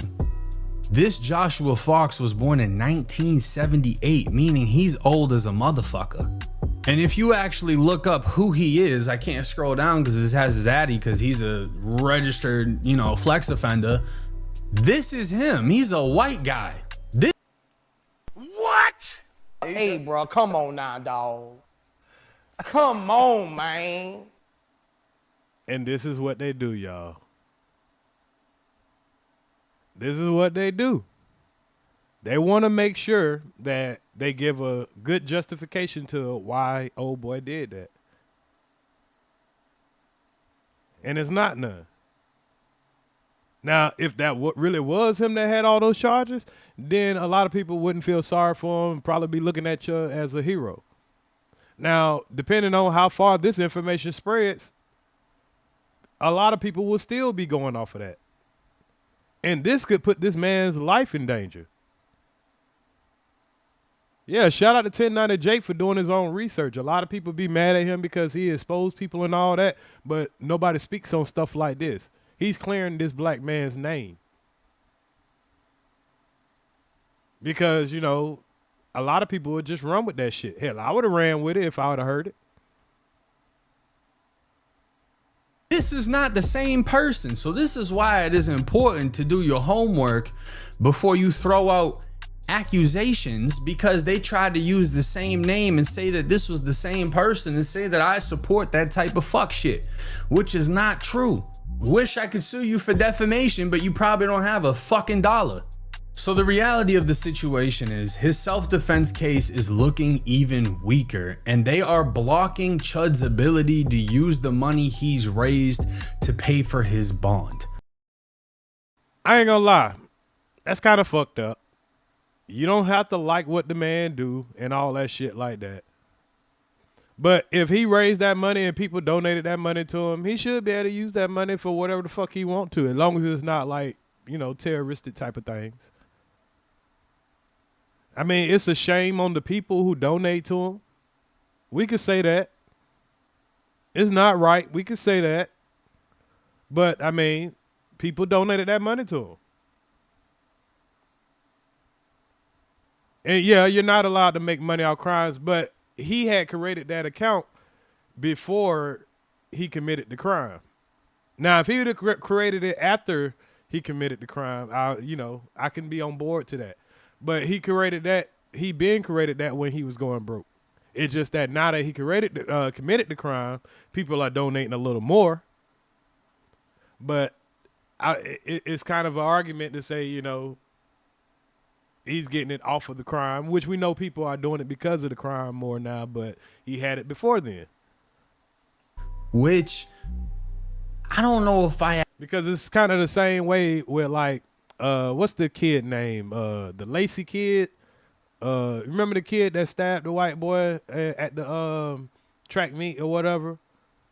And people were donating to him, you know what I'm saying, to help out the family because they felt like, you know, they had their reasons or whatever. And I don't think they got blocked from, you know, getting support. There's people that got support after committing a crime and they haven't blocked it. I mean, I'm just being fair here. I don't like what the dude did. I don't, you know what I'm saying, or whatever. But, hey, we got to treat everybody equal, in my opinion, even though I know it's not going to happen. I actually agree with that either. Because it's like, if people are willing to give you money, why does that matter when it comes to getting a defense? If you're Now, I didn't know he was going to say that. I don't want to sound like I'm repeating him or whatever. But, hey, fair is fair. Fair is fair. And I think that's about all of the research that he showed. The rest of this is going to be his opinion, man. Shout out to 1090 Jake, man, for doing that research. And, I'm glad I was able to see that, because a lot of people can just run with that narrative about this guy, that got shot, him being some type of ex-offender, and that's just not true. So just to let everybody know, if you hear that rumor, it's not true. It's pretty much just propaganda to be accepting of this young man getting shot, even though I think he put himself in a fucked up situation. But it still does not justify what actually happened to him, in my opinion. So let's move forward, y'all. We put enough time into Chud the Builder. I just wanted to, break that down a little bit. Now we're gonna stay in Tennessee for like another 10 minutes real quick before we get to the guys down here in Florida that took the life of Julio Foolio. And the reason I'm gonna stay in Tennessee real quick, because we got a young man right here, which was part of the duo, or however many people that was involved with the young Dolph shooting. Now, in Florida, the 4 guys that did what they did to Julio Foolio, they're facing the death penalty, which I think is wrong. I don't think nobody should get the death penalty for unaliving one person. I mean, I know that might sound a little cruel, but I mean, people die every day, B. I'm just saying,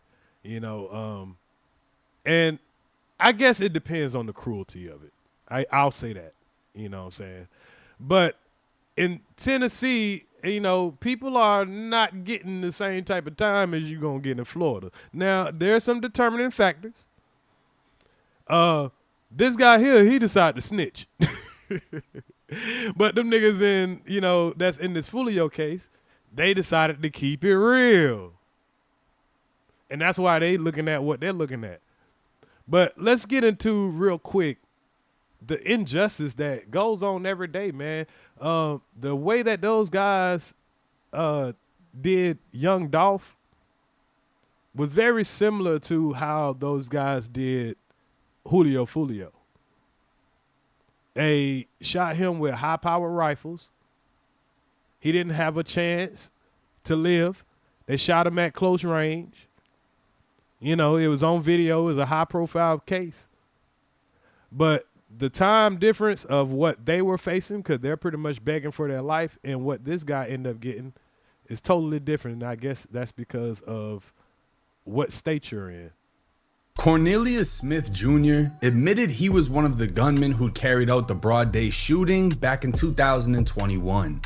Law enforcement would let it be known within a week of his arrest. Before a deal was ever on the table, Corn made it clear he wanted to cooperate. And cooperate he did. He didn't just admit to his role, he was testifying on everybody involved. In 2024, Cornelius testified against the other shooter, Justin Johnson. He'd state Hernandez Govan approached him about carrying out the killing. Now, if you look at everything on a bigger perspective, man, pretty much young Dolph didn't really get justice for, the unaliving, for, someone taking his life. Now, I don't know if this guy actually has something to do with it, or these guys just tried to find a scapegoat. But he beat his charge, and now he's a YouTube sensation. He's been getting his money off of interviews, and he's been running around with Charleston White and all that stuff like that. So, people are getting famous off taking the lives off other people, if that's what he did. But he wasn't convicted, so I don't want to put something on a man and he didn't get convicted of it. Want to break into whether I think he had something to do with it or not, that's kind of irrelevant, especially after the man had his day in trial. So I wouldn't want somebody to continue to accuse me of something if I beat it in trial. So I'm not going to accuse him of having something to do with it, and he beat it. Agreed to participate for money that was to be paid through Hernandez Govan. He and Justin drove to the bakery in a white Mercedes, spotting Dolph's Camel Corvette parked outside. They'd exit the vehicle, opening fire with a Glock and Draco. According to Dolph's autopsy report, he was hit a total of 22 times in the span of just a few seconds. Damn. I mean, come on, bruh. Close range. His list of injuries would be pages long, detailing gunshot wounds to his forehead, chin, neck, chest, arms, and back. And obviously a Glock is gonna hold a pistol caliber, but a Draco, even though it's a pistol, fires rifle rounds.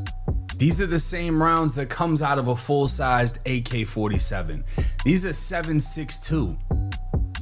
If you've seen something be hit by a 7.62, and people that know a little bit about guns, man, it wasn't no joke. But I'm not going to go through this whole video, but I'm just going to show what this guy ended up getting as far as his time and how much sweat equity he'll be giving up.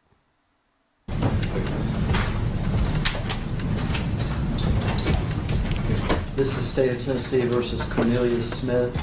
This indictment 2204769, matter that's been pending in this court for some time. I think it also has been the subject of a couple trials for the co-defendants. Mr. Smith will plead guilty to the offense of murder, second degree, a Class A felony as included under count 1 of the indictment. 20 years confinement as a 100% violent offender. Be served Tennessee Department of Corrections. And I probably need to look up how much time you have to serve for a violent crime in Tennessee. But I don't even know if he'll do the full 20 years. And then the way our society is going to hell, he'll probably be celebrated when he get out. Taken into consideration in this plea is Mr. Smith's cooperation in this matter from the... And see, this what happens when you snitch. You know what I mean? They tell you, don't snitch, but shit, this man gonna come home. He'll come home at probably my age. I think he's probably 20-something years old. He'll be coming home. I mean, that's if somebody don't do something to him while he locked up, but shit. The time of his arrest until now, Mr. Smith has cooperated fully in the I think only one guy ended up getting like a life sentence, and the rest, everybody else went home. Prosecution, first Justin Johnson, and then another co-defendant. Taken in consideration is his truthful testimony in those cases. Corn would agree to serve 20 years in Tennessee State Prison at 100%. Oh, well, I guess that answered my question right there. 100% of 20 years, but he'll still be coming home. And we lost a great rapper, Young Dolph. Now, like I said, I'm not going to go through that whole video. If y'all want to check that video out, man, y'all go check out 1090 Jake. But like I say,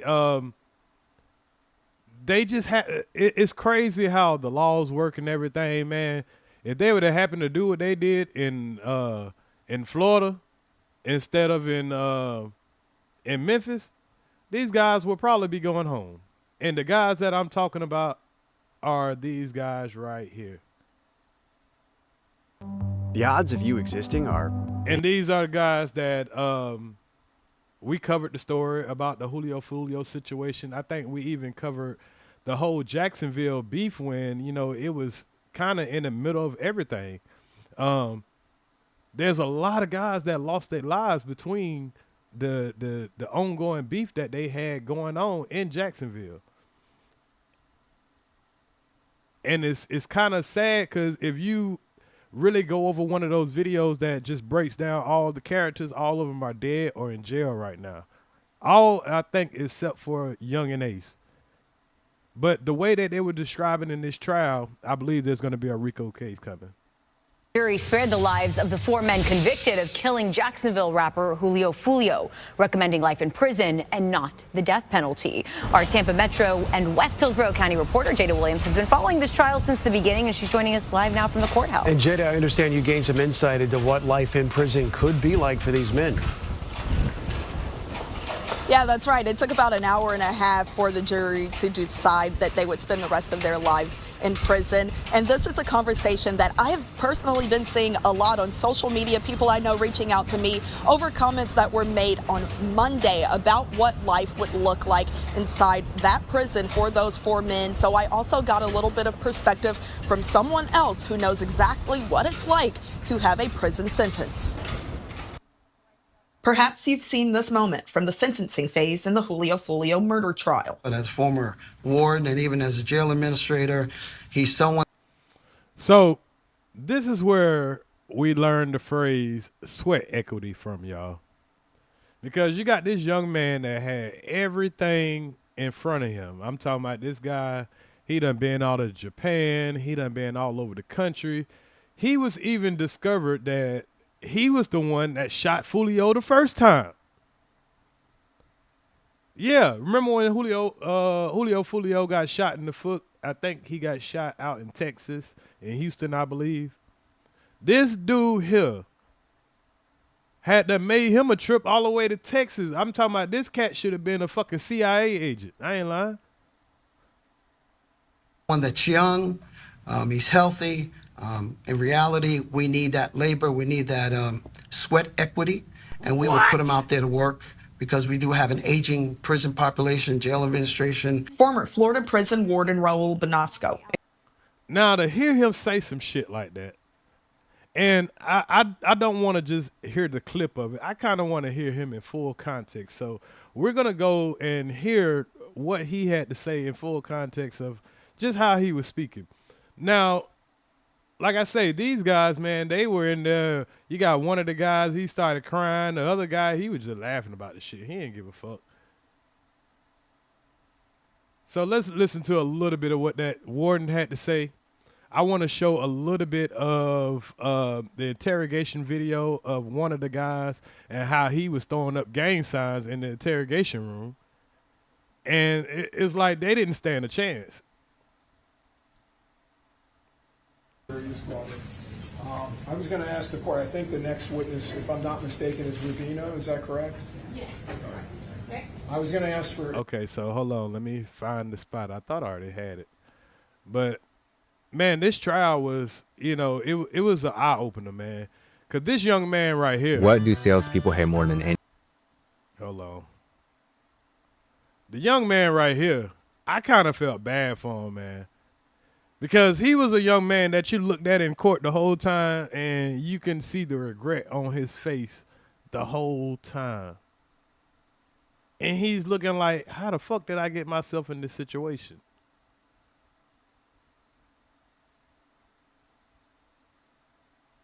Was his mother too, Rashad? She was a great mother. Pardon? She was a great mother. Hold up. This ain't the video I was looking for. Hold up 1 second, y'all.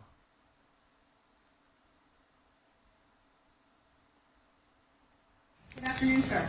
Good afternoon, how are you? I'm good. How are you? Well, I have my master's in public administration through Florida Atlantic. So here's our guy right here. Let's just hear a little bit of how he describes his job, man. And it should be an eye-opener. I mean, let your nephew, anybody that you know, a young man that's going down the wrong route, every young man need to hear what this man got to say about how they look at your black ass. Or, in Chug the Builder's situation, your white ass. University, and also have my credentials as a certified jail manager through the American Jail Association's Professional Commission. Hold on, I ain't even know nothing about no motherfucking certified jail administration. Like, what school you go to for that shit? As well as my corrections executive certification through the American Correctional Agency through Washington Professional Certification Commission as well. How long have you been, even up till now, working in this field? Over 41 years, over 4 decades. Damn. Boy, this boy come from a line of motherfucking crackers. And I know you discussed you're currently working a capacity in a facility in Texas, is that right? Yes, ma'am. And what is that? I supervise over a jail population of 4,000 inmates and about 1,100 employees. It's the 5th largest jail in Texas. When was the last time that you worked in corrections in Florida? Okay, last time I worked in corrections in Florida was 2010 when I was separating myself from retiring in 2010. The age of 15 to 21, as well as the adult women population as well. Why is there a separate prison for youthful offenders? Purposes, we want to keep them separated because they're maturing. I'm going to go up a little bit, y'all. We tend to see that Keep up to be able to educate us on the policies and procedures of the Department of Corrections. Well, it's been a while, but actually, always a corrections officer at heart. I actually, in my current assignment, I walk the units and the compound. This boy say he an officer at heart. I'm talking about he got his heart in this shit. He like to see y'all niggas on that chain gang. On a weekly basis. Also, keeping up with the Department of Corrections, particularly, still have a lot of friends and family members who work in the agency. So keep up with that way, but also keep up with their annual reports, as well as some of the... And I'm pretty sure he got some money invested. Changes that the agency goes through, as I'm familiar with a lot of the current leadership in different capacities, because I came up with them, but keep up abreast with all the current changes going on that they have to publish as well. So he pretty much made the rules. The agency website.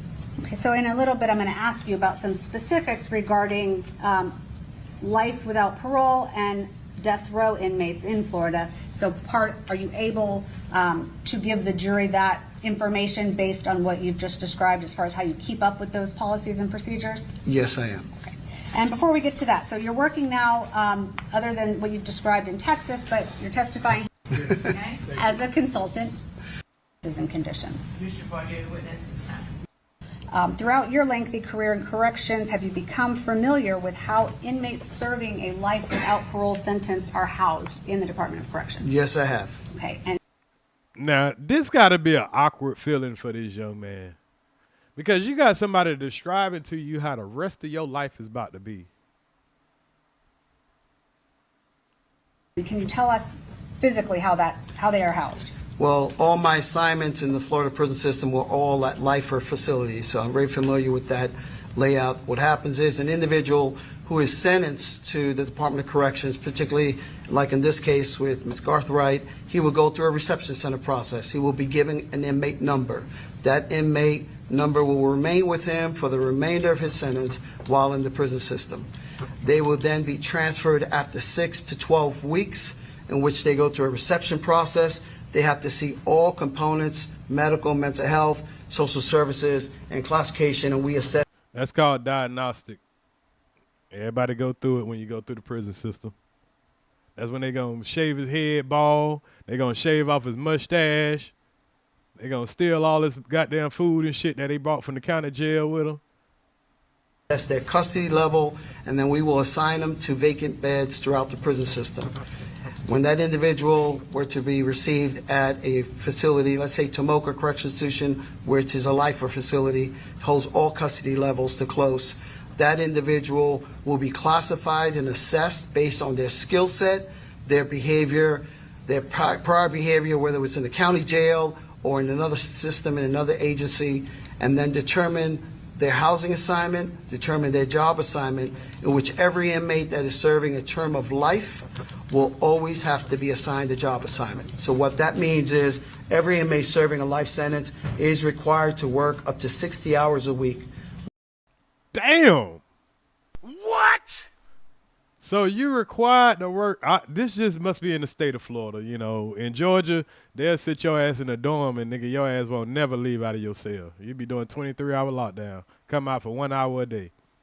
But apparently in Florida, the lifers, they require these motherfuckers to work 60 hours a week. You know how many niggas don't even work 60 hours a week out here on the free world?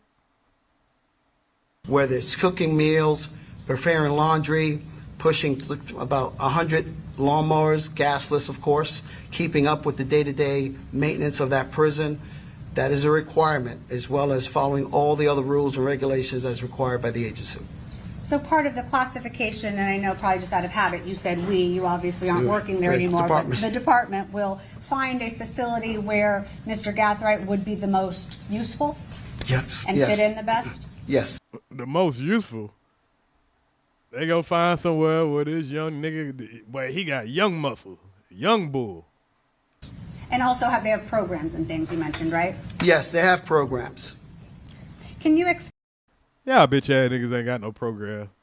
The fuck y'all talking about? explain what a typical day in the life of an inmate serving life without parole would look like, since they are required to work? What else? This is torture. I would be like, man, just give me the motherfucking needle. How the fuck you gonna sit here and tell me what I'm gonna be doing for the... Nah, man, just give me the needle. Fuck that shit. Does a day look like? A typical life for an individual inmate serving in the Department of Corrections is they're woken up at 4 o'clock in the morning. We do a secure count. At that time, we will escort them. Y'all, that was one of the things I used to hate about prison. You just be getting in your sleep, bitches waking you up at 4 o'clock in the morning. Stand up talking about they got to count.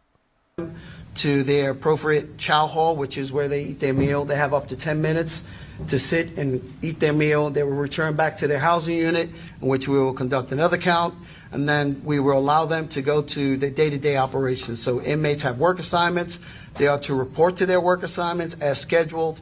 If they have call-outs for medical, classification, case management, they are to be accounted for, and we will go through the same process 3 times a day. So closer to the noon meal, around 11 o'clock, everyone will fall into their assignment. Those who are working, regardless of where you're at, we will do a count.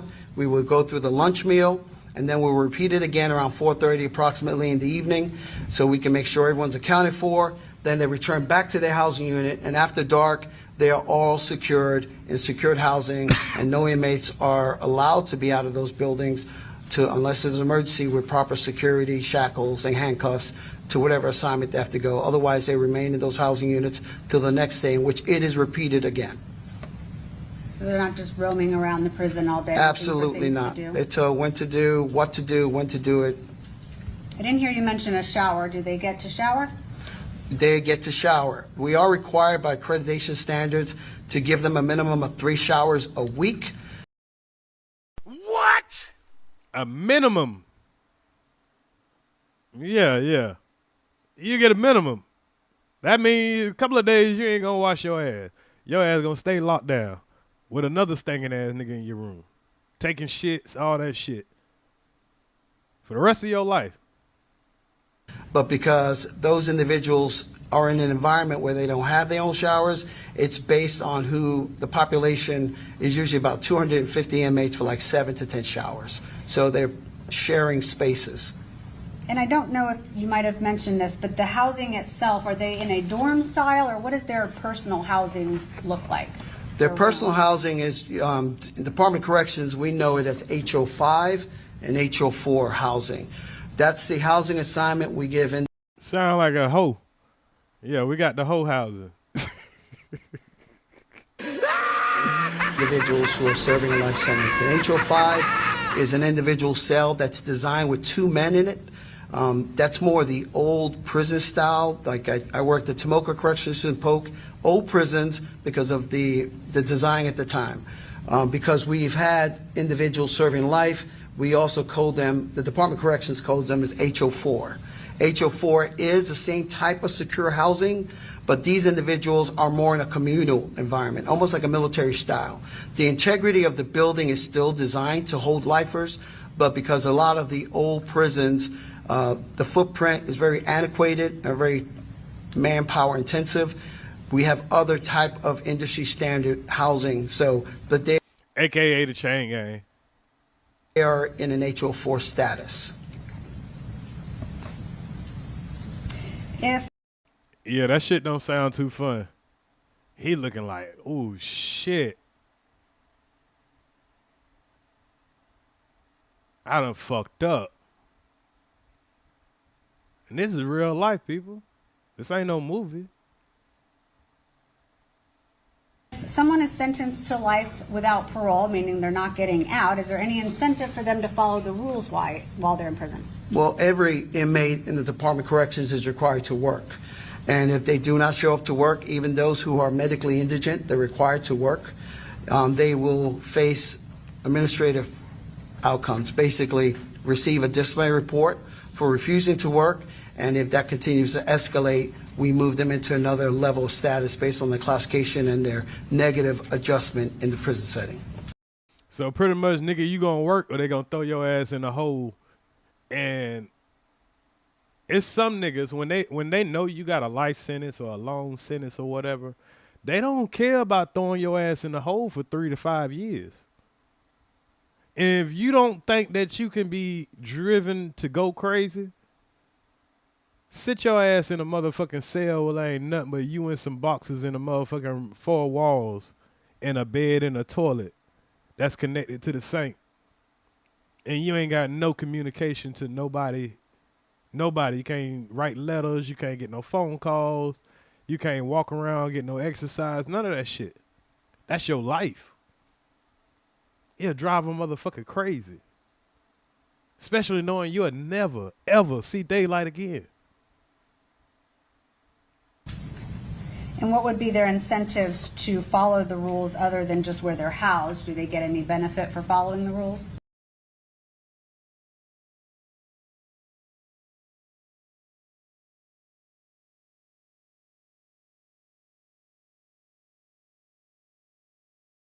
They would have their privileges not revoked. Privileges such as family visits, commissary, inmate tablets, access to the TV, those even access. See, those things right there is what make a nigga act right, because you ain't got nothing else to to look forward to. Not even going home.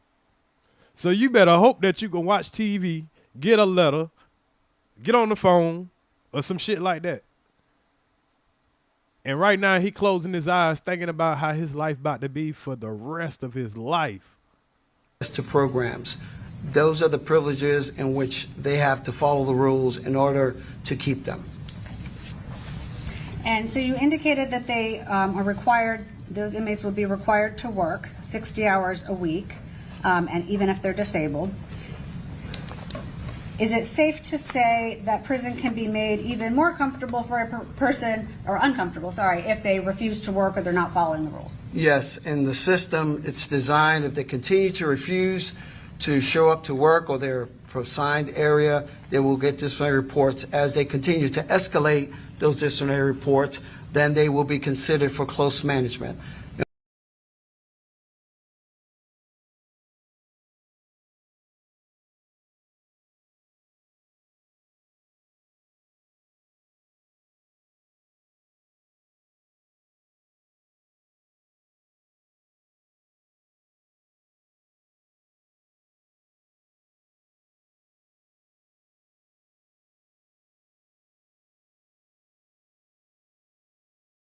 Sorry, y'all. Damn, my bad, y'all.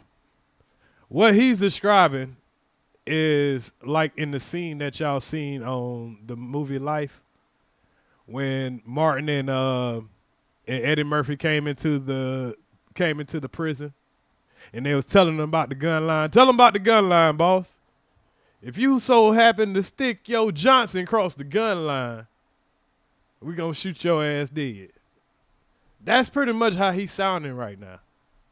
And what close management status is, those individual inmates in the prison system that are not following the rules, they become a security concern, not only for the other inmates, but the day-to-day operations, at which time the institutional classification team will review them, place them on a docket, as they say, to be reviewed by central office, and move to a facility such as Santa Rosa Correctional Institution, Martin Correctional Institution, Columbia, to name a few, in which they house close management 1, 2, and 3 statuses. These individuals, for the most part, are locked in a single cell by themselves.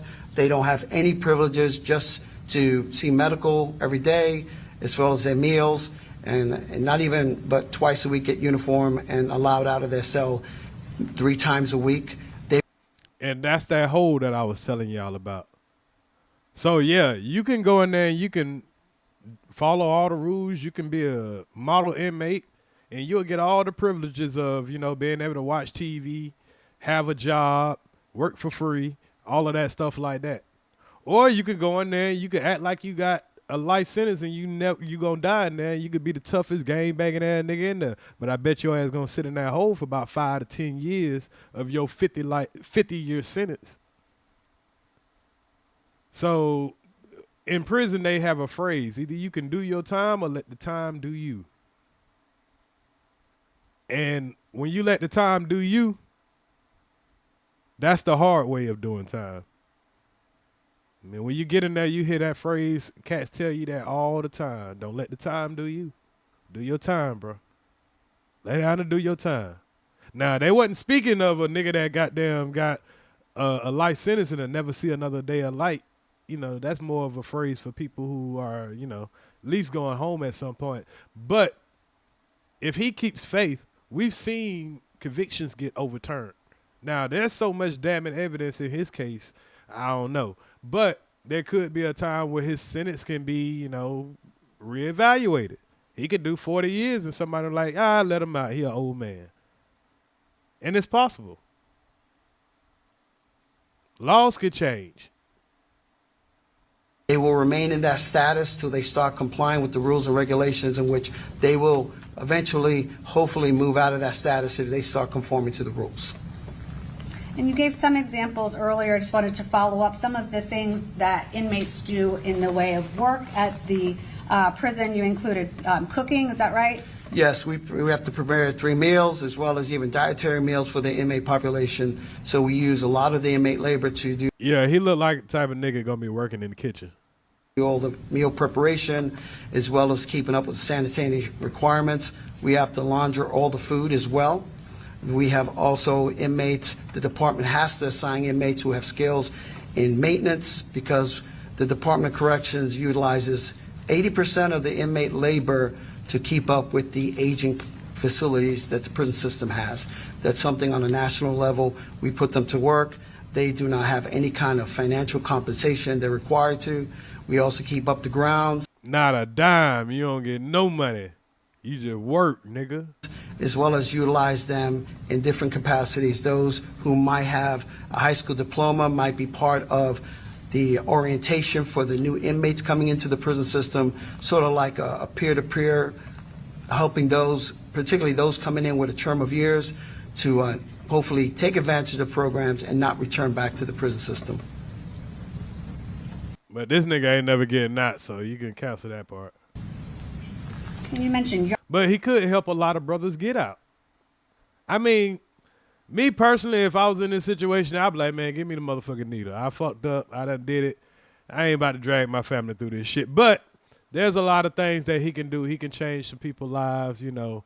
I don't know if he's the one that just had the baby with the girl. I think it's the other guy. But, you know, hey, there might be some hope. Yard work? Do they do painting, electrical work, things like that based on their skill set? They do plumbing, painting, electrical. Keep in mind they're under supervision of what we know as a vocational instructor, so they're not freely having any access to tools. They're always supervised. Because of a prison design, things do break down at night, so sometimes. Okay, so we kind of got an idea of, you know, this was like a torture session. I'm like, man, why the fuck y'all brought this motherfucker to trial? To tell me what I'm about to face in life in prison, but they're telling this to the jury because they want to tell the jury, hey, if he gets life, this is what he'll be facing. But if he gets death, so let's see if they're gonna ask him the process of the death penalty. Hold on, I think they are. 2026 at the Hillsborough County Jail. And what was his demeanor just generally when you met with him? Very. Okay, let me ask you a little bit about that. You mentioned earlier in your direct about somebody with an education. Because for the first 3 to 6 months, and depending how well they do out in the heat. And what do they offer to an inmate serving? Well, I assume they don't include death row inmates, but if somebody's serving life without parole, what would that mean? Anyone in the prison system up to life is eligible to be considered to go to that facility. For example, you have some reality. We need that labor. We need that. Oh, okay. Here's that. Here's the famous phrase, y'all, that we heard. Let's see it in context. And based on Mr. Gathright's age, physical abilities, things like that, do you think that the prison would benefit from him in a work capacity if he were sentenced to life without parole?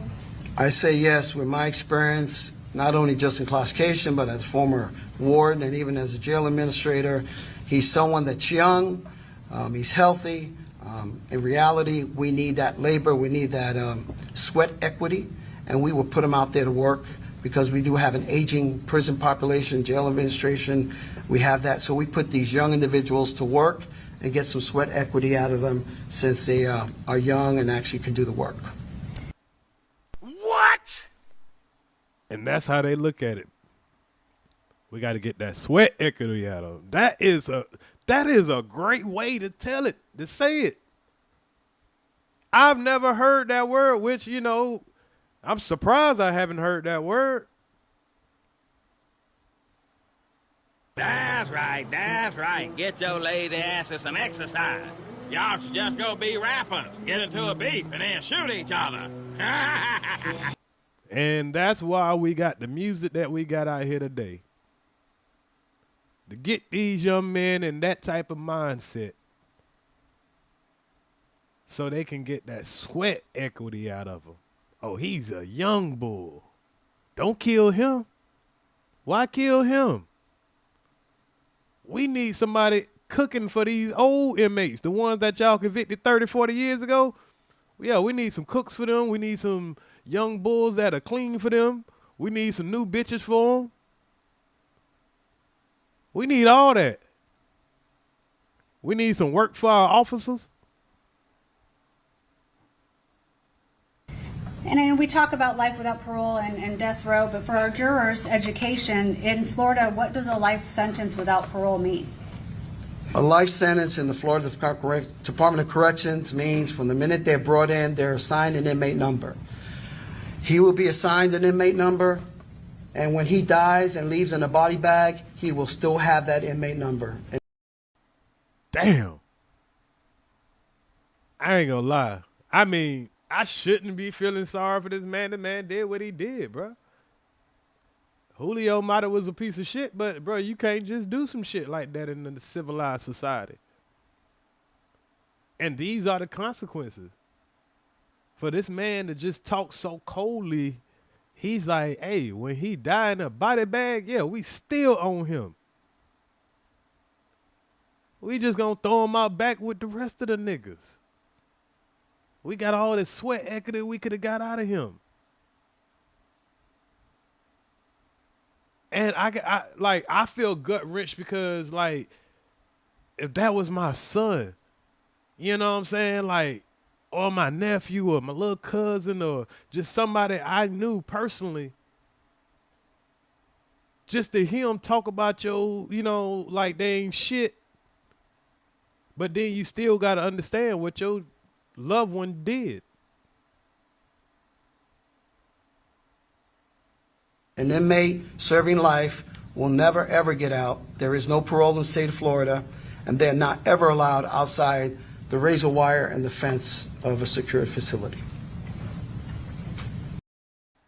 And this is the moment, man, that every young man needs to see right here. Like, hearing this shit, I mean, we in the age of we can see it on TV. So many young men have heard these words and felt this moment that they didn't feel when they was out there, you know, on the drugs, drinking liquor, listening to their favorite rap song, sliding on niggas, throwing up gang signs. They don't know about this part right here. But we're in a day of age where we can show other young men, and this is not a movie. And the reason I do have a part of me that does feel bad, because I done been in the mindset of this young man here before. He ain't a bad motherfucker, I don't think. Don't even know him. He had so much potential. All he had to do is, you know what I'm saying, mature to that mind state to realize that this stuff that you're hearing in the raps, the stuff that you're thinking that's going on around you, you can easily separate yourself from that and choose another route. But he probably had one of those mindset, oh, these niggas think I'm soft because I'm light-skinned nigga and a mix or whatever. You know, people gonna try you. And when he made that decision, he probably had no idea about what the consequences was, not to the extent of what he's hearing right now. And then the point of he shot Julio Foolio before. He shot him when he was out there in Texas and shot him in the foot. And when he got away with that, he probably felt like, hey, I'm invincible. I'm smart enough to get away. So when he did this situation, I don't know if he had this many people involved with him last time he did it, but this time he had a lot of people involved with him. And he's obviously not dumb if you look at this trial, which we can't watch the whole thing, but when they was describing all the moves that he made, you know, to try to put this whole thing in line, and they made him out to be the mastermind and all that, the young man was really smart. He just made a horrible decision with this one.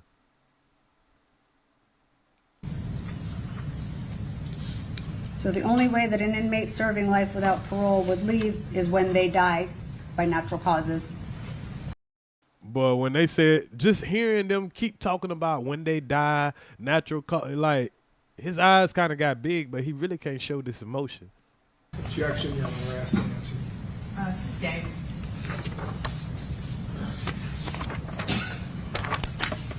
Your Honor, may I have a moment? Yes.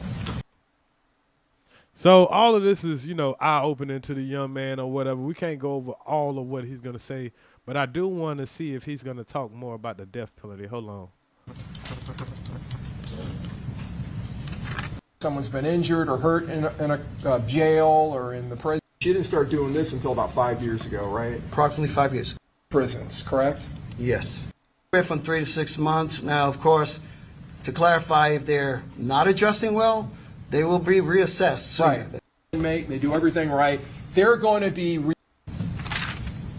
Now, this is the cat that was laughing in court and all that, and we're going to get into him in a second too, because, you know, right now they're trying to just give the jury the option of life in prison with these guys. You know, be better off just being life in prison or giving them the death sentence. And in Florida, all you need is 8 jurors to agree to the death sentence, and it's over for you. Now, the argument that they had made with this guy in particular is that he's too dumb for the death sentence. I ain't lying. We about to get into that. It's probably pushing a mower outside, working outdoors. So they just got a lot of questions about, you know, what they're going to be doing. I wanted to see, because I haven't seen this fully, I want to see if he's going to describe the death row process. But if he's not, I'm going to just get on to why they kind of was saying that Buddy is too dumb to execute. 50 cooks. Another one might need 12 plumbers. School degree, correct? Yes. You found out that he had prior, I guess, worked in the catering industry. He may have culinary skills or yes. some level of culinary. Hey, man, they been scoping this boy. Yeah, we done find out this nigga used to work in culinary, man. They already got a job waiting for this young man. He worked at Oxford Country Club as a prep cook. He did some other work. During my interview, he did work in the hospitality industry. At a country club? Country club in Oxford, in Mississippi, I think it was, yes. Boy, they gonna make him a house nigga. They already, but the minute he was in trial, the whole time, they was like, oh shit, got a 20-year-old house nigga. This nigga here, young bull.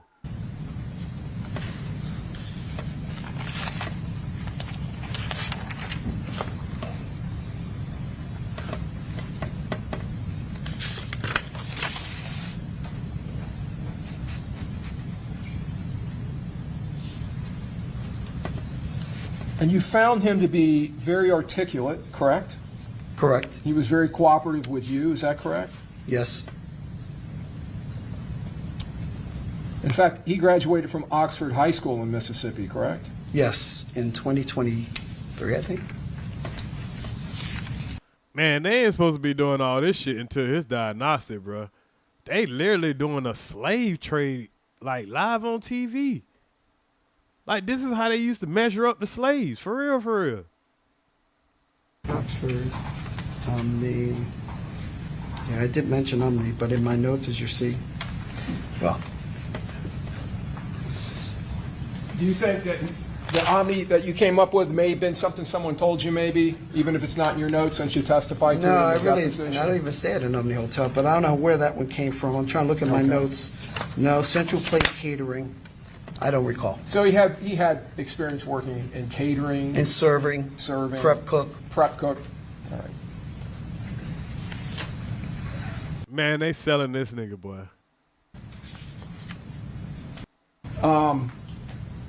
Death row conditions, would you agree with me that that is maximum solitary close custody? Okay, so now we gonna hear about more of the death row. That's what I was looking for. But shit, boy, they went on for damn near 45, damn near an hour, just telling y'all, goddamn, hey, we want these young niggas. Do not kill these young niggas. We need these niggas. We got a 4. You telling me we can get all 4 of these niggas to 26, set 20? That crazy nigga, y'all might can keep him. He gonna end up in the hole. But them other 3 niggas, shit, we need them. It is maximum security, close custody. I don't know if the word solitary, that's a word we don't use in the industry anymore because... Right. Right. Well, the common meaning, solitary, meaning that they are housed individually in their own cells, correct? Yes. You indicated earlier the cells are 6 feet by 9 feet, correct? Approximately, yes. All right. 6 feet by 9 feet to the rest of your life.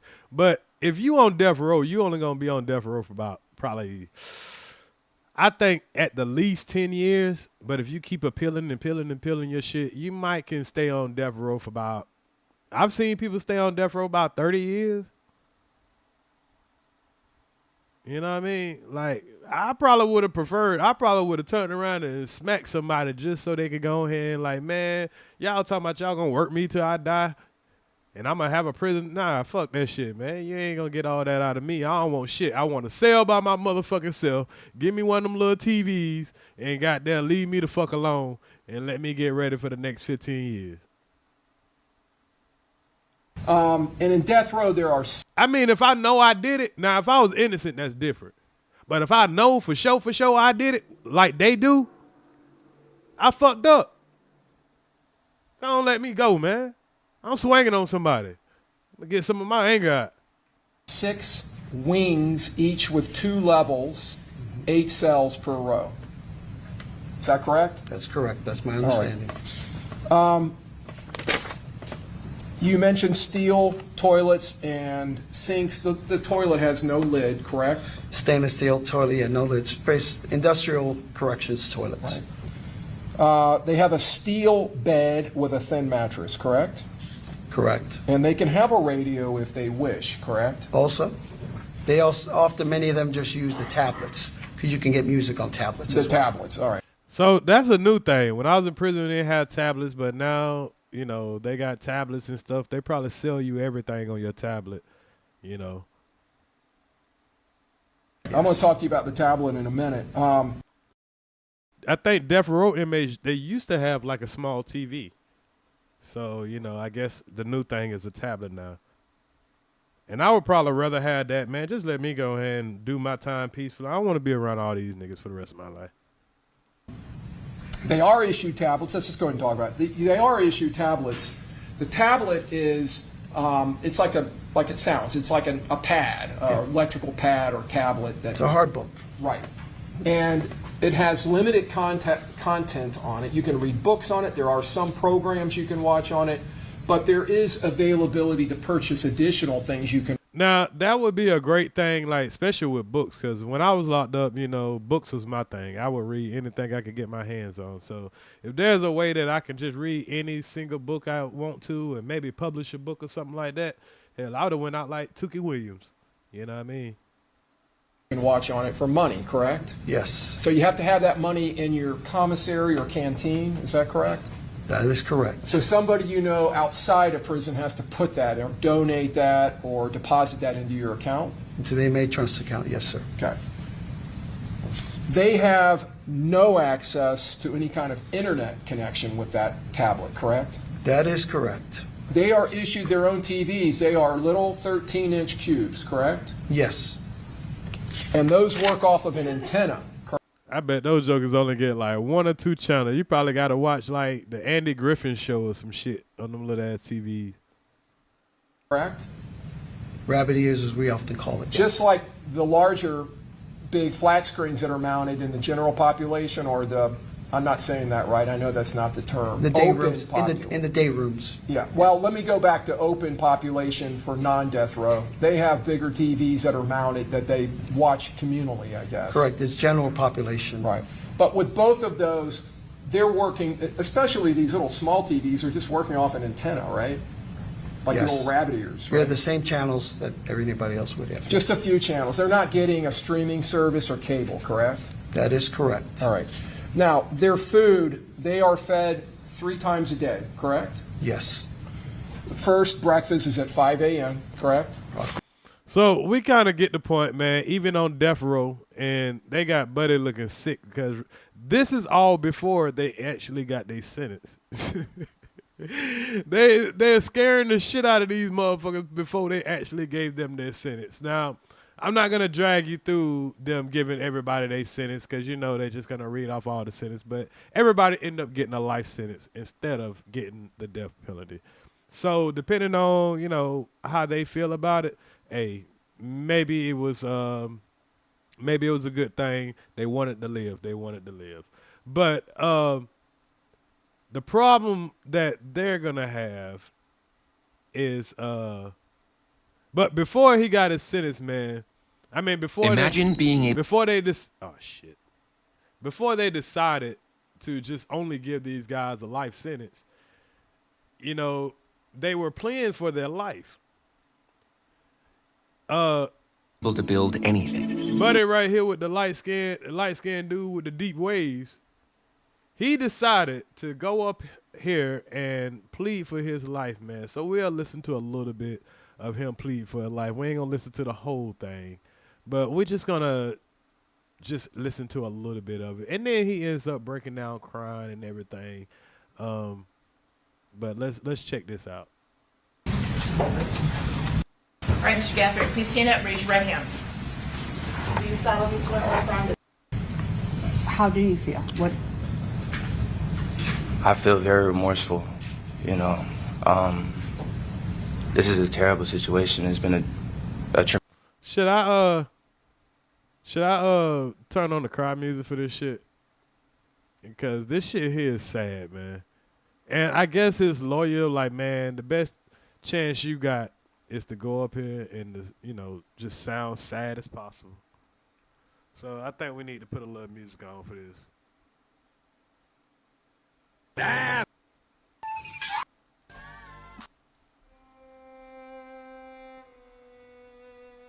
traumatic experience. You know. Let me ask you this. So, how old were you when you were arrested? I was 18 years old. We heard that you had started some college, obviously probably didn't get very far, right? Right. What have you done since you've been in jail? Is there programs? Are there things that you can do there? So, you know, I've gotten into programs. I've also, you know, I grew up, you know, in church and, you know, in a Christian household. So I refocused my, you know, life to Christ, and, you know, I've taken a lot of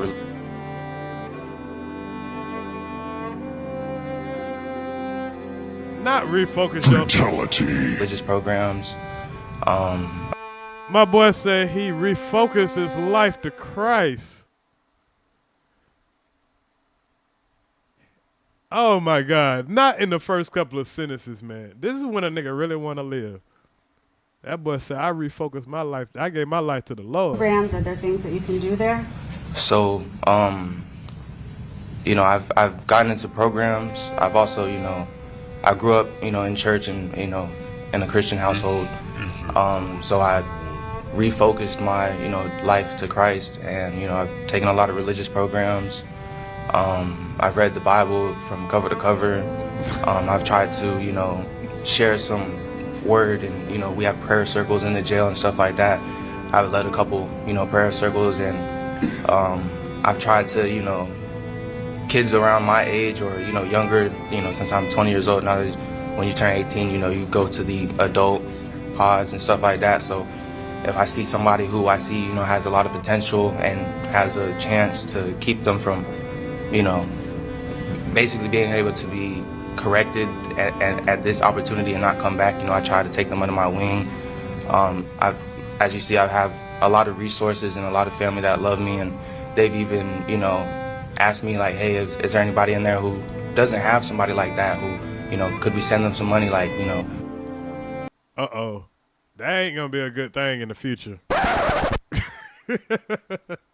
Cause word spreads fast. Hey, y'all know that little light-skinned nigga coming? Hey, he got some people that got some money. So, yeah. Y'all protect him, you got a bag.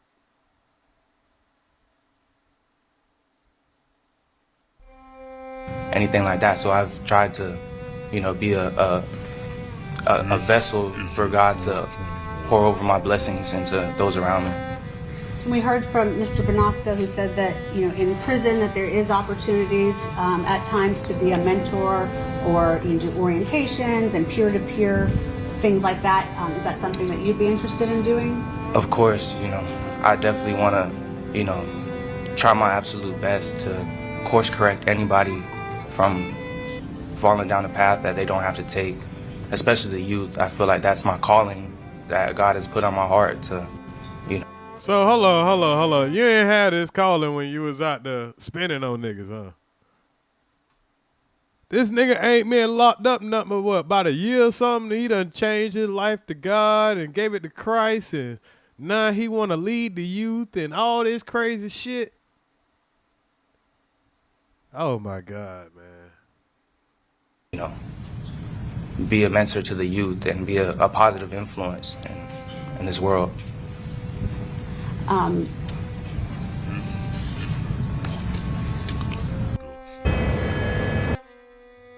And they know they wrong because they'll turn the camera back towards the man mama and all that stuff like that. And shout out to her, man, because this has to be unreal, you know what I'm saying, to her. Because she knows she ain't raised this boy like that. You can see her eyes, man. She been crying like a mother, praying.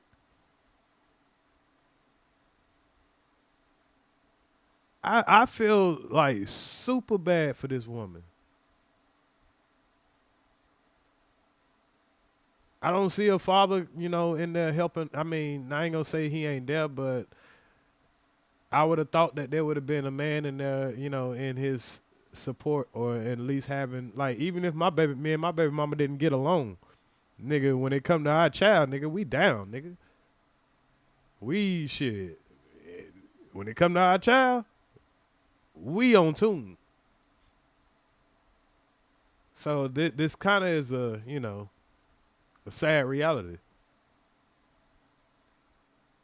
Said there was her guns that they used to kill her. Now, that's kind of fucked up.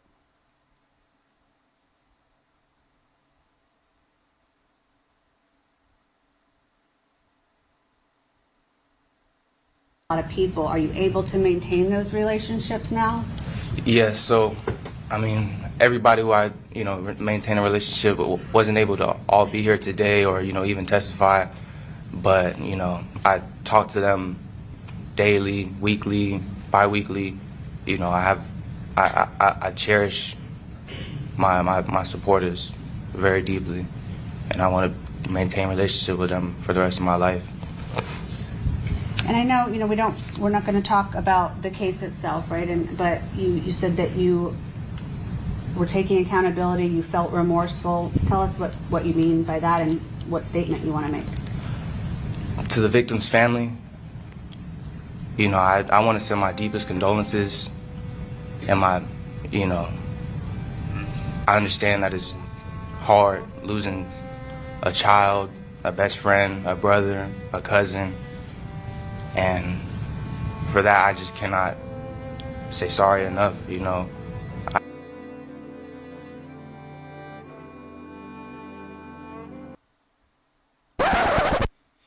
From a person who lost a brother from gun violence, I personally like, nigga, fuck you, bitch ass nigga. Hope they give you that needle. Because if I was, even though Julio was the person that he was. But some people could be in his defense and like, hell, he didn't start doing all that this until they did that to his people. Because when they killed his little homeboy, and it was a big thing about smoking on Bibby and all that stuff like that, they started that super disrespectful shit. It's just that Foolio, he made it, you know, a little bit more popular. So people was upset about what he was saying, ignoring what the fuck they was doing. It was all fun and games when they do it. So if I'm, say, Foolio's father or his brother or his homeboy, somebody that he's looked out for, we got a tight relationship, and I'm hearing a nigga saying, you sorry. Nigga, you ain't sorry. Nigga, you sorry you got caught.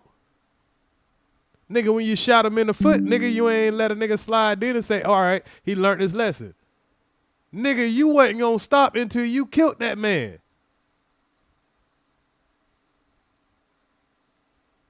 You wasn't gonna stop until that man was in the grave, bruh. So what he's saying is cap. I ain't got no dog in the fight. But like I say, if I was a person that lost my loved one like that, I wouldn't feel no remorse. I'd be like, nigga, you capping. You just want to live. Why? I don't know. Yeah, you did what you did. You knew what the consequences was. I feel terrible about the situation, but I'm a firm believer that God can use anything for good that the devil wanted for bad. Oh, man. Here he go with that. Now it's the devil's fault. Oh my God, bro. Oh, hell no, man. What the fuck, man? Get your ass on, boy. You get your goddamn ugly ass on. Man. And so I am grateful for the people I've met, for the lessons that I've learned, for just this experience in general, because it's one that I'll never forget, and it's going to shape the rest of my life. Yeah, you kind of right about that. You ain't going to never forget this for the rest of your life, because you're going to be in prison for the rest of your life. This nigga talking like he going home or something. Like, what is this nigga talking about? It hasn't registered to him yet, y'all. He think that after they done convicted him guilty and all that, now he's speaking up for himself is, you know, hey, you might live. But you heard what that dude was saying about what you going to be doing for the rest of your life? You're going to be dead inside. You're going to be a walking zombie. Like there's that saying, it's kind of cheesy, but you make lemons out of lemonade or whatever. Lemonade out of lemons. Somehow. I obviously don't make lemonade, but. Yeah. You're like, yeah, I made lemonade out of lemonade. Nigga, you can't make no lemonade out of no fucking life sentence. Well, I've seen people do it, so. But, nah, you can't make this shit better. It sounds to me like you are going to try and make the best of a bad situation. Does that sound about right? Of course. And are you going to continue to do that? Of course. I'm going to try to, you know, continue a humble life, a righteous life, you know, try to do the right things at all times, and, you know. Will you apprise yourself? We've heard about some, you know, courses and programs. Man, it's like his lawyer, they like, yeah, they pampering this nigga up. Like, yeah, man, they about to send this nigga off to college or some shit. Like, yeah, you say you got some experience and some programs and all that. Yeah, you're gonna get your Bible and stuff like that. You're gonna be all right. Yeah. This shit is crazy. Just like, I mean. 26C, Xavier Edwards. 25C, Gino Norris. And you saw the autopsy photos of Charles Jones. My question to you is, after you and your friends inflicted that carnage on June 23rd, and as you were running States 2059C, this is actually you. So what they did, man, they showed him the autopsy of Foolio, which had to be disgusting. They showed him all the other guys that got shot. And while you up here talking about, you know, you feel bad and, you know, you sorry to the family and all that, that DA is going to remind you and remind the jury that, nigga, you ain't sorry. You sorry you got caught. Running to shoot them, but when you were running back past that Tesla, were you feeling a lot of trauma at that point? It was so long ago, I try to not remember anything from that night. Were you? Oh, man. I mean, that's not the best answer, but it's not the worst answer either. Because how do you answer a question like that, nigga? You trying to act like you so remorseful and all that. Yeah, was you remorseful when you let that thing go? Remorseful as you were running back with that AR-15 in your hands? Like I said, I try to remember nothing from that night. Was it traumatic to you as you went back to the car with that AR-15? Was it still smoking? Was it still warm in your hands from firing it? Sustain the objection. Were you feeling remorse as you were getting back into the Impala? Like I said, I just try to focus on today and moving forward. So the next day, that Impala, that was your car. You drove that around, right? It was your mom's, but you drove that car, correct? Yes, sir. It was my mother's car. Right. And that was the car you drove from Jacksonville to Tampa in, correct? I'm going to object beyond the stuff. I'm working to a point, Your Honor. Okay, why don't we just get there? All right. So this car, this Impala that you drove from Jacksonville to Tampa in. Getting a little hot in there, ain't it, boy? With Mr. Chance and Miss Andrews, the one that you drove in tandem with the Silver Cruise, the same car that you utilized to drive the assault team, the shooting team, which you were a part of that night. That same car that you drove around Tampa in the early morning hours for several hours, tracking, stalking, and hunting Charles Jones and his entourage. Sustain. Boy, he rubbing that shit in, boy. We're going to go up a little bit more, man, because we can't catch the whole thing, but I suggest y'all go watch this whole thing. Now? Sir, I'm just telling you that today I would like to express my remorse to the family and to the court. I understand what you're trying to do today. I'm asking you, since you're trying to convince this jury that you're remorseful, were you feeling remorse that next day or later that day? I don't remember these days in detail, how I was feeling, what I was thinking. What about later that night when you went to Orlando? Were you feeling remorse when you were out partying at Club Parlay, celebrating what you had done that day?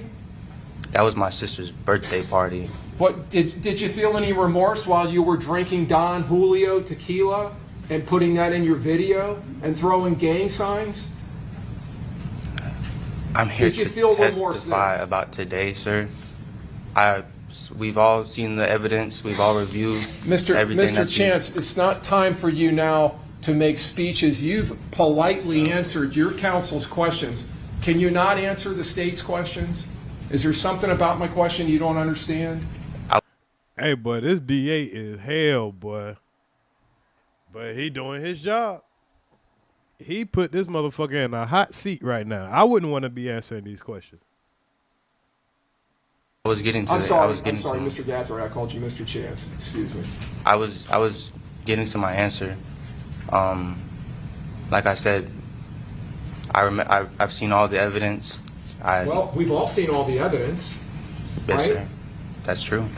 And after all that evidence came in, and this jury based their true verdict on that, convicting you, now you're taking accountability? Is that correct? Sustain the objection. I think the question on the table was remorse about in Orlando.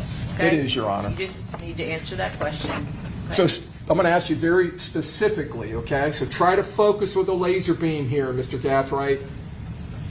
Were you feeling remorse when you were in Club Parlay in Orlando drinking Don Julio? Were you feeling remorse for what you did earlier that day? I don't remember how I was feeling or what I was thinking. Were you feeling remorse when you got pulled over in the Forerunner a couple of days later by the police? I don't remember. I was nervous. I mean, I had never been involved in any police Were you feeling matters. remorse when you were unloading the Impala and putting all of that evidence into the Forerunner, did you feel remorse? Sir, I told you I don't remember how I was feeling or what I was thinking in those days. Well, I ain't gonna lie, man. His answer's not bad, but they're not good. They didn't look good. But as a juror, I probably would have, voted the same thing. Like, nah, keep him alive, man. You know what I'm saying? Because, it was some gang shit. It didn't make no sense. But at the same time, I don't think he was, deserving of the death penalty. Now, before we get out of here, there was one other, besides him begging for his life and besides old boy crying for his life, you got the last guy who was just one guy, and he probably got all of them convicted.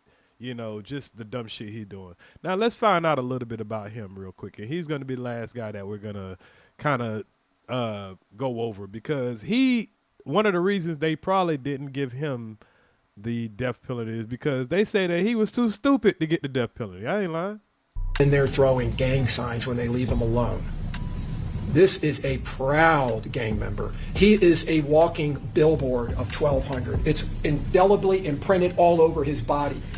Now, this is the guy that they said was too stupid to get executed.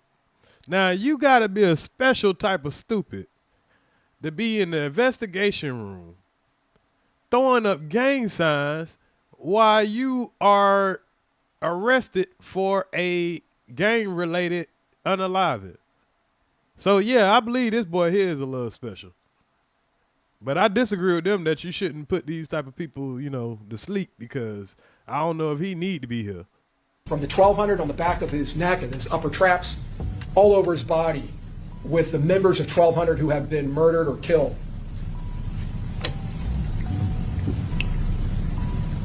Rashad Murphy, sending out the next day, was barely afternoon, and he's posting his motive in this murder, throwing props to Prosper and Junior, Get Back Day. They are the 180. Boy, you ain't writing down shit. This nigga here acting like he writing down something important. 87 babies. And we all remember what 187 stands for, right? The California statute for murder. You remember this slide, and you see Mr. Murphy. We saw still shots of Mr. Murphy there. He's throwing an upside down 6 and a bully down sign. And those videos that he was in with new. Y'all look, they got Y&W Melly in this motherfucker. Why y'all threw him on there? Numerous other gang members, including WAPA and Spinabins.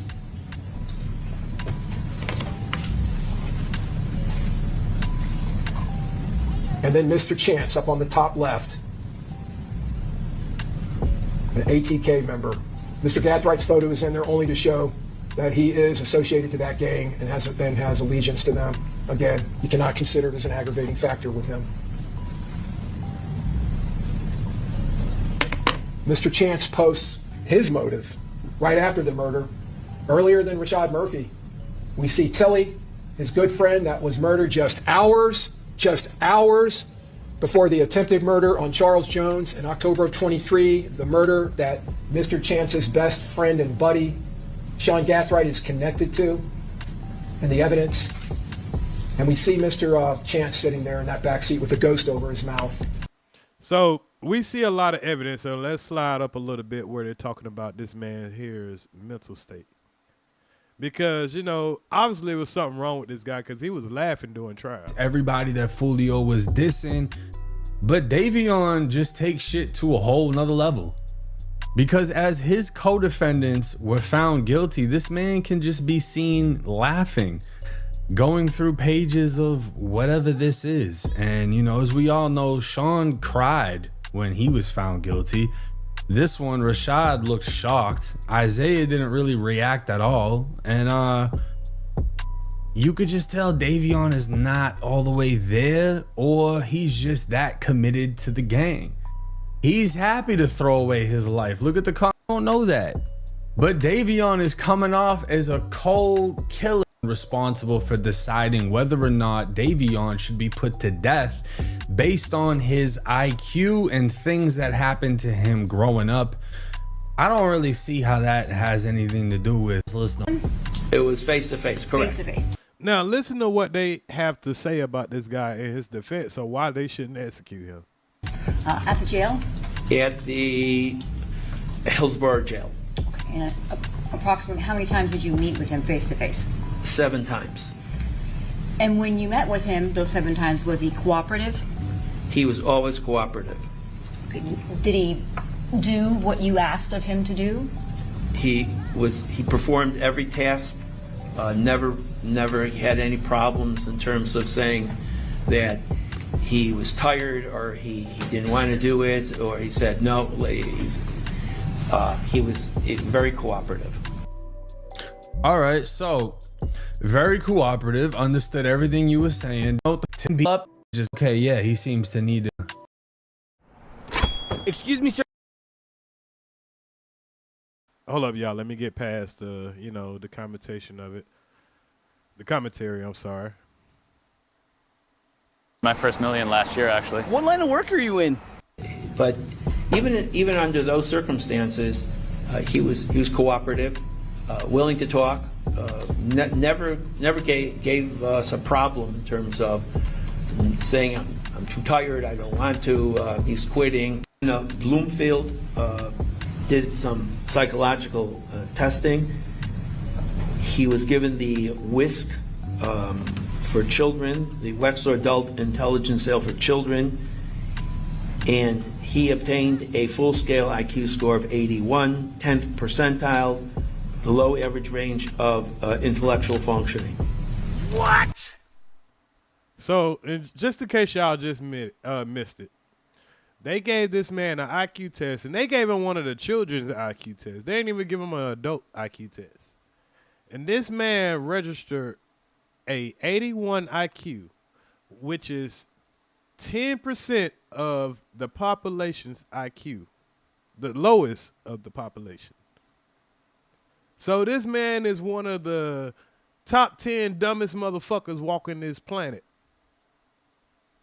in their words. Tell us, maybe in layman's terms, what that means. What does that mean? It's a in layman's terms, this is a dumb meathead motherfucker. low score. 100 is the average. Damn. 81 is at the 10th percentile. If someone scores 100 on an IQ, that means that's 50 percentile of the population. So 50% of the population has 100 IQ. This nigga is 19 points below 50% of the population. It's either better or worse. This is at the lower.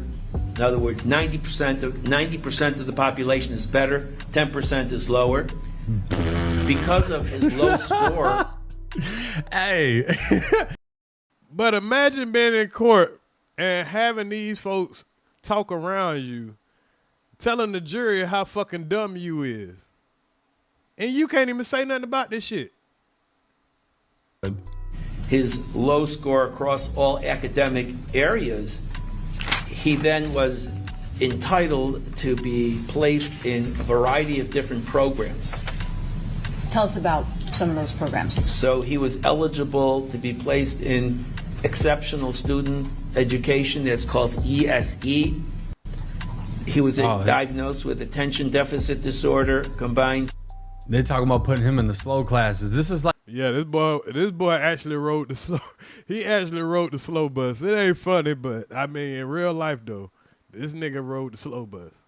Like the comedy roast of Davion Murphy. Type, that's ADHD, global academic delay, nonverbal learning disabilities, that's NVLD, and specific learning disabilities, that's SLD. So basically, Davion was a. So yeah, basically, but this boy here was. I don't know if he need to be on the streets. Y'all might have need to give him that goddamn needle. 17. Anything of significance on that day? So he was taken by fire rescue to Shands, Jacksonville after suffering a gunshot wound to the groin with rupture of the corpus cavernosum of his penis without urethral injury. What? Hold up, y'all. The reason this nigga don't give a fuck about nothing in life is because, one, he been in slow classes his whole life. And then two, this nigga got shot in his dick. Hey, bro, come on now, dog. Come on, man. I ain't gonna lie, boy. I wouldn't give a shit either about life, boy. A nigga done did me like that. So the bullet remained in his lateral thigh tissue. Surgery was performed and he was healed well. So according to my math, my calculations, Davion would have been about 20 years old. Correct. And then anything of significance in February of 2017? So February 1st of 2017 is just a few weeks after this previous trauma to the groin and to the penis from a gunshot wound. He was... I'm sorry, Davion got shot in the dick? He got shot in the Johnson. Boy, that's crazy work, man. That's crazy work, boy. This boy here had a rough life. I don't even think Davion... That is crazy. Davion got his meat shot off. That's what this doctor just... No fucking wonder he wanted revenge. That's fucked up, 1090. No, it ain't. But for everybody to be hearing this shit, imagine being in court. These folks are already calling you stupid. Done told you that you about to be working in the kitchen and working in the chain gang for the rest of your life, or you gonna be waiting for the needle for the next 15 years. And then on top of that, they tell everybody how dumb you is, all the learning disability you got. Then tell everybody you done got shot in the dick. So he might have was trying to smash his lawyer thinking, and now she like, nigga, your shit don't even work. And the look on his face. The look on his face. Thinking about what is missing. Damn. Involved in a motor vehicle accident after a police chase, and he was taken to the emergency room at Shands, Jacksonville. Records report a Glasgow Como scale of 13 out of a possible 15. What does that mean? So when an individual is faced with trauma, so they are assessed on the Glasgow Como scale. The Glasgow Como scale deals with very basic orientation, motor, verbal functioning. Smart founders know something most people... So, Buddy, he done cracked the smile, man, because he can't believe the type of shit that they saying about him. I guess they're trying to say that it's something else wrong with this motherfucker. And I don't know what bro's talking about. This shit is so boring to listen to unless he's talking about the funnier shit. I mean, the difference.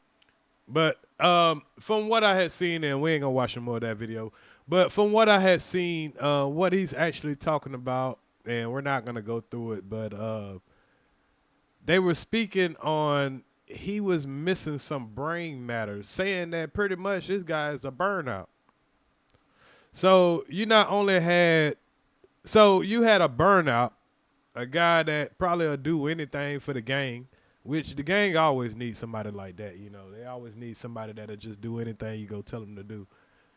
Then you have the other guy with his girlfriend, and of course he convinced her to ride along and get along with the whole situation. And then you had the guy that, you know, had his whole life ahead of him. He's done been to other countries and shit that even Julio, being the rapper that he was, he hasn't been. And he just managed to just throw away his whole life. All these guys managed to throw away their whole life. For what? I don't know. And like I say, man, this is something that a lot of people should probably let their nephews, their son, anybody that you see going the wrong route, man, because hearing these people talk the way that they talked about these young men, you know, about how they'll spend the rest of their life, or if they got the death penalty. They're trying to give them the death penalty for one person's murder. Now, depending on the state that a person living in, you might not have to face the death penalty or that type of time, as we see with the young Dolph guy, or if you cooperate. Because I believe if one of these guys probably would have cooperated,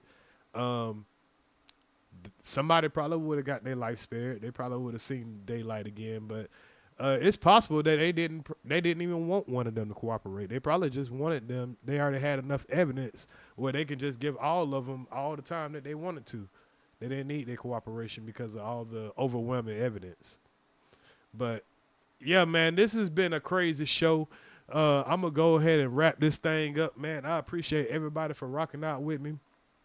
We got to learn what sweat equity is, and we've seen 3 examples of some guys that's gonna spend probably the next. I'll say Chubb might get like 5 to 7 years, y'all. I don't think Chubb is gonna get like a tremendous amount of time unless the guy end up perishing for his injuries. But I've seen people get, you know, shot and only get 3 years, you know what I'm saying? So I don't think he's going to get like some crazy time, but he's definitely going to have to give up some sweat equity, you know, in the system. But we learned about young Dolph's killer. He's going to get 20 years. He got to do every minute of it. And these guys, man, they're going to be spending the rest of their life in prison. And it's definitely a valuable lesson, man. And it's sad to see. It's sad to see. And I see myself in these young men, you know, at a point in my life where I didn't fully understand the consequences of my actions. And hell, I was around sliding and doing crazy ass shit just like them. It's just that I never got caught for what I've done, and I never went as far as they went, but I was willing to go that far on numerous occasions. So thank God that, you know, I didn't get caught up in that situation where I had to hear somebody just telling me that I'm going to have a inmate number even while I'm in a body bag, man. That's hard to stomach, you know. And as a father, I wouldn't want to see my son, or as a cousin or a brother or just a friend, period, man. I hate to even see it for these young men, but hey, at the same time, man, y'all did that young man wrong. I know he said some things that y'all didn't agree with and probably hurt your egos, hurt your heart, you know, and you just thought that, you know, you can just do whatever you want to. But society has a way to teaching you that you're going to have to act civilized, or they got somewhere that'll civilize you. So we learned what sweat equity is, man, and I hope everybody can find those videos. And if you know somebody that's troubled, sit them down and, hey, man, if you don't do nothing, I want you to listen to what you can potentially be facing in the future if you don't change your ways. So I appreciate everybody, though. Again, Ears to the streets, man. I'm going to be back in y'all area as soon as possible. I hope y'all enjoyed the show. Shout out to the chat. Shout out to everybody that rode out through the whole thing. I seen 40 the Splatter mention something about Jay Wick. I didn't know of him as a rapper, but I'm going to look at more of the details of his case. I did see something about him shooting his manager. You know, he just came out and pow, you know. So when the details of that case come out, man, you know, if it's interesting enough, I will, you know, go through it. But I never heard of him until this situation. I kind of hate going over characters that I never heard of, and all of a sudden they famous because of some wild ass shit they done did. But, you know, if it's interesting, we'll go over it. But thank y'all for joining the new channel, man. Watch the replay if you get a chance, man. I need the watch time hours on this channel. We're already at 700 subscribers. So y'all just stay tuned, man. Support the channel. And Ears to the Streets will be back in y'all area. Shout out to all my mods. I appreciate all y'all. And I will catch y'all on the next show. I'm out.